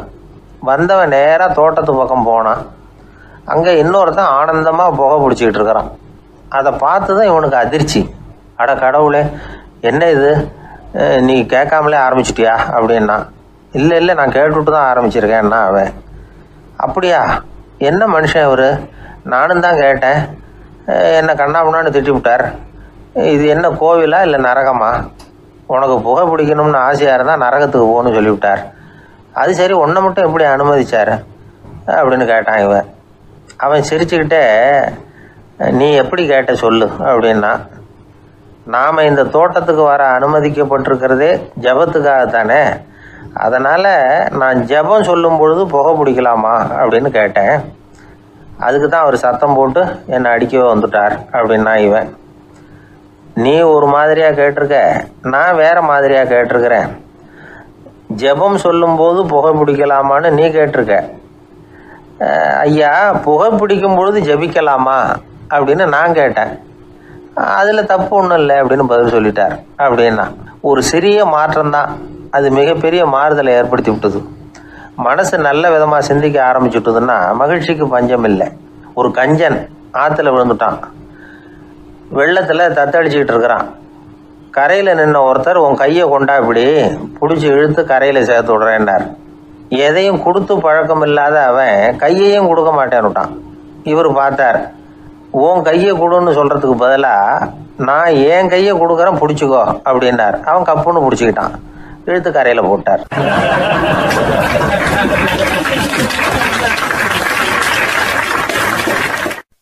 அது ஒரு புகைவண்டி நிலையம். அங்கே ஒருத்தர் காலார நடந்து வந்துக்கிட்டு இருந்தார். அவர் தன்னுடைய வீட்டில் உட்காந்து ரொம்ப நேரம் எழுதுவார். எழுதுகிற நேரம் போக மற்ற நேரங்களில் தம்முடைய சொந்த வயல்களில் வேலை பார்ப்பார். அது முடிஞ்சதை என்ன பண்ணுவார்னா பக்கத்தில் இருக்கிற புகைவண்டி நிலையத்துக்கு போவார். அங்கே கொஞ்சம் நேரம் அப்படியே காலார நடந்து வருவார். இது அவருடைய அன்றாட வழக்கம். அன்னைக்கும் அது மாதிரி தான் அவர் நடந்து வந்துக்கிட்டு இருக்கிறார். அந்த சமயத்தில் அங்கே நடைமேடையில் ஒரு அம்மையார் நின்றுட்டு இருக்கிறாங்க. இவரை கண்டதும் கையை தட்டி கூப்பிட்டாங்க, இங்கே கொஞ்சம் வர முடியுமா அப்படின்னாங்க. இவர் போனார். என்னங்கன்னு விசாரித்தார். அந்த அம்மையார் விவரம் சொன்னார். ஐயா, நானும் என்னுடைய வீட்டுக்காரரும் இங்கே வந்தோம். அதுவும் நிற்கிதே, அந்த ரயிலில் ஏறி ஊருக்கு போகணும். என்னுடைய வீட்டுக்காரரு அதுவும் அந்த உணவு விடுதிக்கு போயிருக்கார், இன்னும் வரல. அவர் வர்றதுக்குள்ளே ரயில் புறப்பட்டுரும் போல இருக்கு. நீங்கள் ஓடி போய் அவரை அழைச்சிக்கிட்டு வர முடியுமா அப்படின்னு கேட்டாங்க. சரின்னார் இவர். உடனே அந்த அம்மா தன்னுடைய கணவர் எப்படி இருப்பார் அப்படிங்கிற அடையாளங்களை கொஞ்சம் சொல்லி அனுப்புனாங்க. போய் தேடிட்டு இருக்க வேண்டாமேங்கிறதுக்காக. பார்க்குறதுக்கு எப்படி இருப்பார், இந்த மாதிரி ஆடை அணிஞ்சிருப்பார் அப்படின்னு விவரமாக சொன்னாங்க. அதை இவர் கவனமாக கேட்டுக்கிட்டார். நீங்கள் போய் அழைச்சிட்டு வாங்க, வந்த உடனே உங்களுக்கு உண்டான கூலியையும் கையோடு கொடுத்து விட்றேன் அப்படின்னாங்க அந்த அம்மா. இவர் போனார். அந்த அம்மா சொன்ன அடையாளங்களை வச்சு அவர் வீட்டுக்காரரை கையோட கூட்டிகிட்டு வந்துட்டார். கொண்டுட்டு வந்து அந்த அம்மா கிட்ட ஒப்படைச்சார். உடனே அவரும் ஏற்கனவே சொன்ன பிரகாரம் அவருக்கான கூலி பணத்தையும் கொடுத்தாங்க. அவரும் எதுவும் மறுப்பு சொல்லாமல் அதை வாங்கிக்கிட்டார். வாங்கிக்கிட்டு திரும்பினார். அந்த சமயத்தில் எதிரில் வந்த ஒருத்தர் அவர் அடையாளம் கண்டுபிடிச்சிக்கிட்டார். அவங்க ரெண்டு பேரும் பேசிக்கிறது இவங்க காதில் விழுந்தது. அப்போ தான் இவங்களுக்கு அது புரிஞ்சுது. இவங்ககிட்ட கூலி வாங்கினவர் யாருன்னா அவர் தான் பேரறிஞர் லியோ டால்ஸ்டாய் அப்படிங்கிறது புரிஞ்சுது. அவங்க ரெண்டு பேரும் பேசிக்கிறத வச்சு ரஷ்ய நாட்டின் மிகப்பெரிய ஞானி லியோ டால்ஸ்டாய், சோவியத் நாட்டின் ஈடு இணையற்ற இலக்கிய மேதை. இது தெரிஞ்ச உடனே அந்த அம்மா அவர்கிட்ட ஓடினாங்க. ஐயா, உங்களுக்காக நான் கூலி கொடுத்தேன், நான் பெரிய தவறு பண்ணிவிட்டேன் அப்படின்னு சொல்லி வருத்தப்பட்டாங்க. பரவாயில்ல, ஆனால் நீங்கள் எனக்கு கொடுத்த கூலி பணத்தை நான் திருப்பி கொடுக்க மாட்டேன். ஏன் தெரியுமா, அது நான் உழைச்சி பெற்ற தொகை அப்படின்னார். யாருக்குமே அதிக மகிழ்ச்சியை தரக்கூடிய பணம் எதுன்னு கேட்டால் அது அவங்க உழைப்புக்கு ஊதியமாக கிடைக்கிற பணம் தான். நம்ம ஆட்கள் சில பேருக்கு உழைக்காமல் கிடைக்கிற தீய வழியில் வருகிற பணம் கூட மகிழ்ச்சியை கொடுக்கும். ஒரு பெரிய தொழிற்சாலை, அதோட முதலாளி கடுமையான ஒரு கட்டுப்பாடு விதிச்சிருந்தார். அது என்ன கட்டுப்பாடுன்னா, இந்த தொழிற்சாலைக்கு உள்ள யாரும் சிகரெட்டு பிடிக்கக்கூடாது அப்படிங்கிறது தான். ஒரு நாள் இந்த முதலாளி தன்னுடைய தொழிற்சாலையை சுற்றி பார்த்துக்கிட்டு வரார். அப்போது ஒரு இளைஞன் உள்ள சிகரெட்டு பிடிச்சிக்கிட்டு இருந்தான். அதை பார்த்து விடுறாரு. அவ்வளவுதான், அவருக்கு கோவம் வந்துட்டுது. உடனே உதவியாளரை கூப்பிட்டார். அதோ பாரு, அந்த சிகரெட்டு பிடிச்சிக்கிட்டு இருக்கிறானே, அவன் கணக்கை முடித்து வெளியில் அனுப்பி வச்சிரு அப்படின்னு உத்தரவு போட்டார். அது பிரகாரம் உடனே அவனை அழைச்சிட்டு போய் கணக்கு பார்த்து சம்பள பாக்கி அப்புறம் உதவித்தொகை எல்லாத்தையும் மொத்தமாக கையில் கொடுத்து வெளியில் அனுப்பி வச்சுட்டாங்க. அவன் பணத்தோடு வெளியில் வந்தான். ஏதோ யோசனை பண்ணபடியே நின்றுக்கிட்டு இருந்தான். அவன் என்னப்பா யோசிக்கிற அப்படின்னாரு எதிரில் வந்தவர்.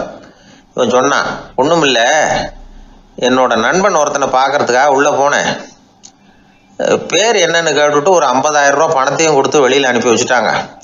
அதுதான் ஏன்னு புரியல, யோசனை பண்ணிகிட்டு இருக்கிறேன் அப்படின்னு நானா இவன். அதனால் நாம் உழைச்சி சம்பாதிக்கிற பணம் தான் உயர்வு, சும்மா வர்ற பணம்லாம் மகிழ்ச்சியை தராது அப்படிங்கிறத புரிஞ்சுக்கணும்.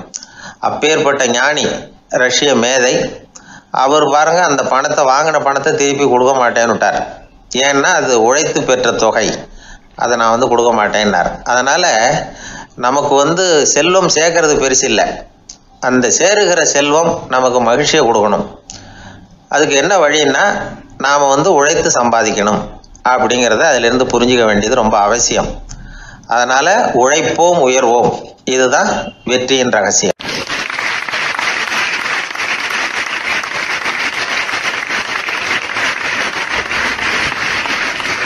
வாய் விட்டு சிரிச்சா நோய் விட்டு போகும் அப்படின்னு சொல்றது உண்டு. அது என்ன வெறும் அலங்காரத்துக்காக சொன்ன வார்த்தையா, இல்லை அர்த்தத்தோட சொன்ன வார்த்தையா அப்படின்னு யோசிச்சா அதில் நிஜமாவே அர்த்தம் இருக்குதுன்னு தான் தெரியுது. ஆதாரபூர்வமாக அதுக்கு சில நிரூபணங்களும் இருக்குது. நார்மன் கசின்ஸ் அப்படின்னு ஒருத்தர் இருந்தார். அவர் ஒரு அமெரிக்க பத்திரிகை ஆசிரியர். அவருக்கு ஏதோ ஒரு விதமான அழற்சி நோய், இன்ஃப்ளமேஷன் டிசீஸ். அது டாக்டர்கள்லாம் அதுக்கு என்ன விதமான வைத்தியமும் கிடையாது அப்படின்னு சொல்லி பல இதெல்லாம் பார்த்துட்டு கடைசியாக சொல்லிவிட்டாங்க அதுக்கு வைத்தியமே இல்லைன்ட்டாங்க. டாக்டர்கள் தான் சொல்லிவிட்டாங்களே, அதனால் இது இப்படியே இருந்துட்டு போகட்டும் அப்படின்னு விட்டுற வேண்டியது தானே. ஆனால் அவர் அப்படி நினைக்கல. உடனே அவர் என்ன பண்ணார்னா, ஆஸ்பத்திரி ரூமை காலி பண்ணார். ஹோட்டலில் போய் ஒரு ரூம் எடுத்துக்கிட்டார். அங்கே போனார். தினமும் அவருக்கு பிடிச்ச தமாஷான படங்களை எல்லாம் டிவியில் போட்டு பார்த்துக்கிட்டு இருந்தார். சிரிப்பு வரக்கூடிய புத்தகங்களை எல்லாம் படித்தார். கொஞ்ச நாள் ஆச்சு, அவருக்கு இருந்த தொந்தரவு குணமாக ஆரம்பிச்சிட்டுது. இதை கேள்விப்பட்ட உடனே பழைய டாக்டர்கள்லாம் ஓடி வந்தாங்க. ஓடி வந்து பார்க்குறாங்க, அவர் உடம்பை சோதனை பண்ணி பார்க்குறாங்க. பார்த்தா அவர் உடம்பு குணமாகறதுக்கு உதவியாக இருந்தது சிரிப்பு தான் அப்படிங்கிறத விஞ்ஞானபூர்வமாக அவங்க ஒத்துக்கிட்டாங்களாம். இருந்தாலும் சிரிப்பு வந்து எந்த முறையில் எந்த விதத்தில் உதவி பண்ணுது அப்படிங்கிறத இன்னமும் சரியாக புரிஞ்சிக்க முடியல. ஆனாலும் ஒரு சில விஷயங்கள் மட்டும் புரியுது. அது என்னன்னா, சிரிப்பு வந்து சுவாசத்தை மேம்படுத்துது, ரத்த அழுத்தத்தை குறைக்குது, உடம்பு குணமாகறதுக்கே உரிய சில ஹார்மோன்கள் அதிகமாக உருவாக்கி வர்றதுக்கு வழி செய்யுது. இந்த அளவுக்கு தான் சிரிப்போட செயல்பாட்டை நாம் புரிஞ்சிக்க முடியுது. இருந்தாலும் இதை பற்றி கண்டுபிடிக்க வேண்டியது இன்னமும் ஏராளமாக இருக்குது. அதெல்லாம் விவரமாக கண்டுபிடிக்கிற வரைக்கும் நாம் காத்துக்கிட்டு இருக்க வேண்டியதில்லை. இப்போவே தாராளமாக சிரிக்கலாம். அதில் என்னத்துக்கு சிக்கணும், காசா பணமா? சிரிப்புன்னா ஹாஹான்னு சத்தம் போட்டு சிரிச்சாதான் உடம்புக்கு நல்லதுன்னு இல்லை. லேசான புன்னகை கூட உடம்புக்கு நல்லது செய்யுமா. லேசாக புன்னகை பூத்தா அந்த சமயத்தில் நாம் எப்படி ஆகுது, நம்ம உடம்பு பூரா அமைதி அடையுதான். இதையும் ஆதாரபூர்வமாக கண்டுபிடிச்சி தான் சொல்கிறாங்க. எப்போவாவது மனசு சங்கடமாக இருக்கிறப்போ கொஞ்சம் முயற்சி பண்ணி முகத்தில் புன்னகையை கொண்டுகிட்டு வந்து பாருங்கள். அதோட சுகம் வந்து உங்களுக்கு அனுபவித்து பார்த்தா தான் தெரியும். கண்ணும் உதடும் மலரும் பொழுது இருக்கிற ஆனந்தமே ஆனந்தம் அப்படிங்கிறாங்க அனுபவித்து பார்த்தவங்க. வாழ்க்கையில் நாம் தமாஷா இருக்கணும்னா அதுக்கு சில வழிகளையும் அவங்க சொல்லி வச்சிருக்கிறாங்க. முதல்ல நீங்கள் உற்சாகமாக இருக்கிறவங்க கூடவே அதிகமாக பழகணும், அவங்க கூடவே அதிக நேரம் இருக்கிறது மாதிரி பார்த்துக்கணும். அழுது வடிகிறவங்ககிட்டயே இருக்கக்கூடாது, அவங்கள அவாய்டு பண்ணுங்க, அவங்கள விட்டு விலகி வந்துடுங்க. உங்கள் முன்னாடி இருக்கிறவர் எப்பவும் மூஞ்சியை தொங்க போட்டுக்கிட்டே இருக்கிறவராக இருந்தால் கொஞ்ச நாளில் உங்கள் முகமும் அப்படியே ஆகிடுமா. ஜாக்கிரதையாக இருக்கணுமா. ரெண்டாவது, எடுத்ததுக்கெல்லாம் சீரியஸ் ஆகிடக்கூடாது, எதையும் நிதானமாக வந்து யோசிக்கணும். அடுத்தவங்க நம்மளை மதிக்கணுங்கிறதுக்காக நாம் பகட்டாக நடந்துக்கிறதுக்கு ஆசைப்படக்கூடாது. உங்களுக்கு பிடிச்ச தமாஷான வீடியோ படங்கள், புத்தகங்கள் இதையெல்லாம் லிஸ்ட்டு போட்டுக்கிட்டு முடிஞ்ச அளவுக்கு வாங்கி சேர்த்து வீட்டுக்குள்ளேயே ஒரு லைப்ரரி உண்டாக்கிக்கலாம். ஒரு பெரிய பிஸ்னஸ்மேன், ரொம்ப வெற்றிகரமாக பிஸ்னஸ் பண்ணுறவராம். அவர் எப்படின்னா அடிக்கடி ரயிலில் பிரயாணம் பண்ணுறப்போ நியூஸ் பேப்பரை வச்சுக்கிட்டு ரொம்ப சுவாரஸ்யமாக படிச்சுக்கிட்டே போகிறான். நியூஸ் பேப்பரில் அப்படி என்ன சுவாரஸ்யமான விஷயம் அப்படின்னு எட்டி பார்த்தா அதுக்குள்ளே ஒரு காமிக் புஸ்தகத்தை வச்சுக்கிட்டு படிச்சுக்கிட்டு இருப்பாராம். என்னங்க அப்படின்னு கேட்டால், என் மனசு லேசாக இருக்கிறதுக்கு இது ரொம்ப உதவியாக இருக்குது அப்படின்னு பாரான். அது ஒரு பக்கம் இருக்கட்டும். சிரிப்புன்னா எல்லா விதமான தமாஷும் உடம்புக்கு நல்லதுன்னு நினைச்சிடக்கூடாதான். ஜேம்ஸ் கரோல் அப்படிங்கிற அமெரிக்க உளவியல் நிபுணர் என்ன சொல்றாரு தெரியுமா? அடுத்தவங்களை குறை சொல்றது, கேலி பண்றது, நையாண்டி பண்றது, இது மாதிரியான நகைச்சுவையெல்லாம் நல்லது செய்யறது இல்லைங்கிறார் அவர். அடுத்தவங்களை தொந்தரவு பண்ணாத ஜோக்குகள் தான் எப்பவும் நல்லது. யாராவது ஜோக்கு சொன்னால் தாராளமாக சிரிக்கணும். ஒருத்தர் வந்தார், இன்னொருத்தரை கூட அழைச்சிக்கிட்டு வந்து என்கிட்ட காட்டினார். அவர் தன்னுடைய முகத்தை ரொம்ப சீரியஸாக வச்சுக்கிட்டு இருந்தார். என்னங்க விஷயம் அப்படின்னு விசாரித்தோம். வந்தவர் எங்களை பார்த்து சொன்னார், சார் இவர் கூட ஒரு பெரிய ப்ராப்ளம்னார். என்னன்னு, ஏதாவது ஒரு ஜோக்கு சொன்னால் உடனே சத்தம் போட்டு சிரிக்க ஆரம்பிச்சுடுறார் சார் அப்படின்னார். ஜோக்கை கேட்டுட்டு சிரிக்க ஆரம்பித்தா அது ப்ராப்ளம் இல்லையே அப்படின்னு சொன்னோம். சிரிக்க ஆரம்பிக்கிறது ப்ராப்ளம் இல்லை சார், ஆனால் அப்படி ஆரம்பிக்கிற சிரிப்பை அதுக்கப்புறம் நிறுத்தவே மாட்டேங்கிறார். நாள் கணக்கில் அது பாட்டுக்கு போயிட்டு இருக்கு, அதுதான் ப்ராப்ளம் அப்படின்னார் அவர்.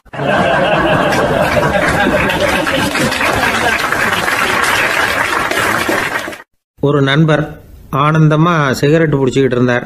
இந்த பழக்கத்தை விட்டுவிடுங்களேன் அப்படின்னு சொல்லி பார்த்தோம். விட்டுடலாம்னு தான் பார்க்குறேன், ஆனால் முடியலையேன்னார். மனசு வச்சா எல்லாம் முடியும் அப்படின்னோம். அவர் கொஞ்ச நேரம் யோசனை பண்ணார். அப்புறம் சொன்னார், சரி சார், இதுதான் நான் பிடிக்கிற கடைசி சிகரெட் அப்படின்னு சொல்லி ரொம்ப அழுத்தமாக புகையை உள்ளுக்கு இழுத்தார். அதுக்கப்புறம் அந்த துண்டு சிகரெட்டை வீசி எறிஞ்சுட்டார். ஒருத்தர் இது மாதிரி தீர்மானம் பண்ணி தன்னுடைய கடைசி சிகரெட்டை தூக்கி எறிஞ்சுட்டாருன்னா அது ஒரு பெரிய விஷயம்தான். அதுக்கு பிறகு அவர் உடம்புல படிப்படியாக என்னென்ன மாற்றங்கள் நடக்கும் அப்படிங்கிறத பற்றி ஒரு விவர பட்டியலே வெளியிட்டிருக்கிறாங்க. அது என்ன விவரம் தெரியுமா? ஒருத்தர் புகைப்பிடிக்கிற பழக்கத்தை நிறுத்துறாருன்னு வச்சுங்க. அப்படி அவர் நிறுத்தின 20 நிமிடங்களுக்குள்ள உயர் ரத்த அழுத்தம், உடல் வெப்பம், நாடி துடிப்பு இதெல்லாம் சரியான நிலைமைக்கு வந்துடுதான். 8 மணி நேரத்துக்குள்ள இந்த ஸ்மோக்கர்ஸ் பிரீத் அப்படிங்கிற தன்மை மறைஞ்சிருதான். ரத்தத்தில் உள்ள கார்பன் மோனாக்சைடு அளவு குறையுதான், ஆக்சிஜன் அளவு கூடுதான், சரியான அளவுக்கு வந்துடுதான். ஒருத்தர் கடைசி சிகரெட்டை தூக்கி எறிஞ்சுட்டாருன்னா 24 மணி நேரத்துக்குள்ள மாரடைப்பு ஏற்படுறதுக்கான வாய்ப்பு குறைஞ்சுடுதான். 48 மணி நேரத்துக்குள்ள உணர்வு நரம்புகளின் முனைப்பகுதிகள் மறுபடியும் ஒன்று சேர்ந்துருதான். அதனால நாக்கு சுவை உணர்வு, மூக்கின் முகரும் சக்தி இதெல்லாம் மேம்படுதான், நல்ல நிலைமைக்கு வந்துடுதான். சிகரெட்டை நிறுத்தின 3 நாளுக்குள்ள மூச்சு விடுறது சுலபமாயிடுதான். இப்படி அவங்க பட்டியல் நிறைய சொல்றாங்க. 2 அல்லது 3 மாசத்துக்குள்ள என்ன ஆகும் தெரியுமா? ரத்த ஓட்டம் மேம்படுது, நடக்கிறது சுலபமாயிடுது. நுரையீரல் கொள்ளளவு 30% அதிகரிக்குது. 1லிருந்து 9 மாசத்துக்குள்ள சுவாச குறைபாடுகள் நீங்குது. நுரையீரலில் இருக்கக்கூடிய இந்த அசுத்தம் வடிகட்டும் திசுக்கள் சரியா வேலை செய்ய ஆரம்பிச்சிருது. 1 வருஷத்துக்குள்ள இந்த இதய அழுத்த நோய்க்கான வாய்ப்பு பாதியாக குறைஞ்சிருது. இந்த சிகரெட்டை நிறுத்தின 5 வருஷத்துக்குள்ள ஒரு நாளைக்கு 1 பாக்கெட் சிகரெட் பிடிக்கிறவர்களில் நுரையீரல் புற்றுநோயினால சாகிறவர்கள் எண்ணிக்கை பாதியாக குறைஞ்சிருது. புற்றுநோய் செல்கள் சீரமைக்கப்படுது. ஆக ஒருத்தர் புகைக்கிறத விட்டுணும்னு தீர்மானம் பண்ணி தன் கையில் இருக்கிற சிகரெட்டை இதுதான் கடைசின்னு சொல்லி தூக்கி எறிஞ்சுட்டா அதுக்கப்புறம் படிப்படியாக இவ்வளவு நன்மைகளும் மாற்றங்களும் ஏற்படுறதாக இந்த அமெரிக்கன் கேன்சர் சொசைட்டி தெரிவிச்சிருக்குது. அதனால புகைப்பழக்கம் உள்ளவங்க இதெல்லாம் கொஞ்சம் யோசிச்சு பார்த்து அந்த பழக்கத்தை விட்டு விடுறது ரொம்ப நல்லது. ஆனால் அதையெல்லாம் நாம் சொன்னால் யார் கேட்குறாங்க? என்னுடைய நண்பர் ஒருத்தர் புகைப்பழக்கம் உள்ளவர். அவர் என்கிட்ட சொன்னார், சார், சிகரெட் பிடிக்கிற பழக்கத்தை விட்டு விடுறது என்னை பொறுத்த வரைக்கும் ஒன்றும் பெரிய கஷ்டமான செயல் இல்லை, அது ரொம்ப சுலபம் அப்படின்னார்.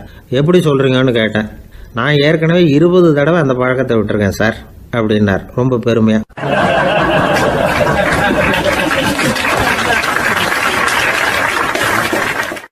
இதில் ஒரு பெரிய நீதிபதி இருந்தார் சென்னையில். உண்மையாக நடந்தது. சென்னையில் ரொம்ப காலத்துக்கு முன்னாடி காந்தி இருந்த காலத்தில் சென்னையில் ஒரு நீதிபதி, அவர் ஒரு நாள் நீதி கோர்ட்லாம் விட்டு ரொம்ப கஷ்டப்பட்டு ராத்திரி சும்மா போய் உடனே வீட்டுக்கு வரல. கோர்ட்டினுடைய நடவடிக்கை முடிஞ்சு வீட்டுக்கு வராமல் போய் எங்கெங்கேயோ போய் சுற்றிவிட்டு அந்த நண்பர்களோடு அப்படி உல்லாசமாக அப்படி கொண்டாடி விட்டு ராத்திரிக்கு வந்திருக்கிறாரு வீட்டுக்கு 1 மணிக்கு. அப்போ அந்த வயசான அம்மா வாசல்லையே காத்துக்கிட்டு இருக்கு. புள்ள போச்சு நீதிபதி இன்னும் சேரலேன்னு வாசல்லே நின்றுட்டு இருந்துதான். அப்போ அது வந்த உடனே பலார்னு அரைஞ்சு விட்டாங்களாம் அந்த அம்மா. ஏன்டா அவ்வளோ தூரம் எங்கே போனேன்? என்னதான் நீதிபதியாக இருந்தாலும் அவங்களுக்கு உள்ள தானே. பலார்னு அரைஞ்சு விட்டாங்க. உடனே அவர் கலங்கி போய் அழுதாராம். மறுநாள் கேட்டிருக்காங்க அந்த பக்கத்தில் இருந்தவங்க, ஏன் நீ பெரிய நீதிபதி, பெரிய பதவியில் இருக்க, அதனால் உன்னை உங்கள் அம்மா அடிச்சிட்டாங்கன்னு அழுதியா அப்படின்னு கேட்டாங்களாம். அப்போ அவர் சொன்னாராம் நீதிபதி, இல்லை, நான் இது மாதிரி எங்கள் அம்மா கிட்ட அடிக்கடி அடி வாங்குவேன். எப்போதும் அவங்க அடிக்கிற அடி பலமாக விழும். இப்போ அவங்க அடித்தது எனக்கு வலிக்கவே இல்லை. அந்த அளவுக்கு அவங்களுக்கு வயசாகிட்டுதே, பலம் குறைஞ்சுட்டுதேன்னு நினச்சி அழுதேன் அப்படின்னுக்காரான். அதுதான் புள்ள அம்மா பேரில் உள்ள பாசங்கிறது. இதே போல் நான் சொன்னது மாதிரி முன்னாடி இவர் ஒரு இறைநேச செல்வர் ஒருத்தர் இருந்தார். ஒரு அம்மா எனக்கு அப்பா தண்ணி கொடுப்பா அப்படின்ட்டு படுக்கையில் இருந்த அம்மா. இவர் ஏதோ படிச்சுக்கிட்டு இருந்தவர், ஒரு சின்ன இளைஞர். உடனே ஓடி போய் ஒரு குவளையில் தண்ணி எடுத்துகிட்டு போய் அம்மாவுக்கு முன்னாடி நிற்கிறார். முன்ன அந்த அம்மா அதுக்குள்ளே தூங்கி போச்சு. இவர் அந்த தண்ணியை வச்சுக்கிட்டு அவர் பாட்டு நிற்கிறார். விடிஞ்சு போச்சு. விடிகிற சமயத்தில் அந்த அம்மா முடிச்சு பார்க்குது, பையன் தண்ணியோட கையில் வச்சுட்டு நிற்கிறார். ஏம்மா, என்னப்பா நீ ராத்திரி பூரா தண்ணியோடு நின்றுட்டு இருக்கிறியா எனக்கா அப்படின்னு. அப்பா அவர் சொன்னாராம், ஆமாம்மா, ராத்திரி தண்ணி தாகமாக இருக்குன்னு கேட்டீங்க, உடனே தண்ணி கொண்டு வந்துட்டேன். ஓடி வந்து பார்க்கும்பொழுது நீங்கள் தூங்கிக்கிட்டு இருந்தீங்க. தூங்கிட்டு இருக்கும்பொழுது உங்களை எழுப்ப வேண்டாம், தூக்கத்தை கெடுக்க வேண்டாம்னு நான் நினச்சேன், அதனால் எழுப்பலை. தூக்கம் முழிக்கிற சமயத்தில் உடனே தாகமாக இருக்கும், தண்ணி குடிக்கணும்னு ஆசைப்படுவீங்க, அதனால் தண்ணியை பக்கத்துலேயே வச்சுட்டு நிற்கிறேன் அப்படின்னு அந்த இளைஞர் சொன்னாராம். அப்படியே கட்டி பிடிச்சிட்டு நீ பிற்காலத்தில் பெரிய அறிஞராக வருவேன்னு சொல்லி அந்த அம்மா வரணும்னு சொல்லி இறைவனை வேண்டாங்களாம். அவர் தான் இஸ்லாமிய மார்க்கத்தில், தீன் மார்க்கத்தில் பெரிய ஆளானது. அதாவது ஷர்புதீன் யாஹ்யான்னு ஒருத்தர், அவர் பெரிய இஸ்லாமிய பேரறிஞராக வந்தார். இப்படி அம்மா பேரில் பாசமாக உள்ளவங்கள்லாம் இருந்தாங்க நிறையா.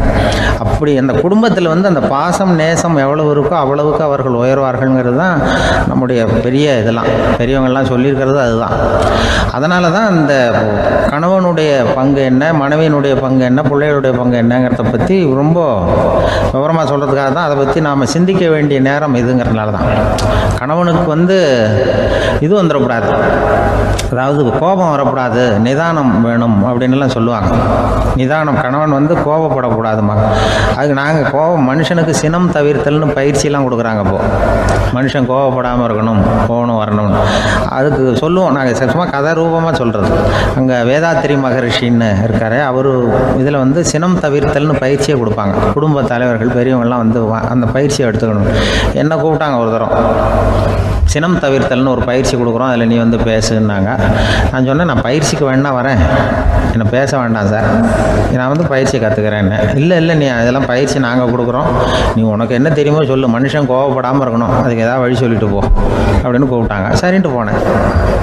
போய் அங்கே போய் நான் சொன்னேன், இது மாதிரி எனக்கு தெரிஞ்சது ஒரு கதை மாதிரி சொன்னேன். மீனம்பாக்கம் ஏர்போர்ட், அங்கே ஜப்பானுக்கு போக வேண்டிய ஒரு பிரயாணி லக்கேஜோடு நிற்கிறார் நிறையா. இதை வாங்கி பிளேனில் ஏற்றக்கூடிய ஒரு தொழிலாளி அவர்கிட்ட ஒரு சண்டை போடுறார், அடிக்க போகிறார், திட்டுறாரு, கண்டாமலான்னு திட்டுறாரு. அவர் இதை ஒருத்தர் பார்த்துக்கிட்டே இருக்கார். அந்த சினம் தவிர்த்தல் பயிற்சி கொடுக்குற பேராசிரியர் ஒருத்தர் பார்த்துக்கிட்டே இருக்கார். இது எப்படி இவன் இந்த ஆள் அவ்வளவு கோபமாக அடிக்க போகிறான், திட்டுறான் அந்த பெரிய மனுஷன், இவர் பதிலுக்கு அவர் திட்டவே இல்லையே.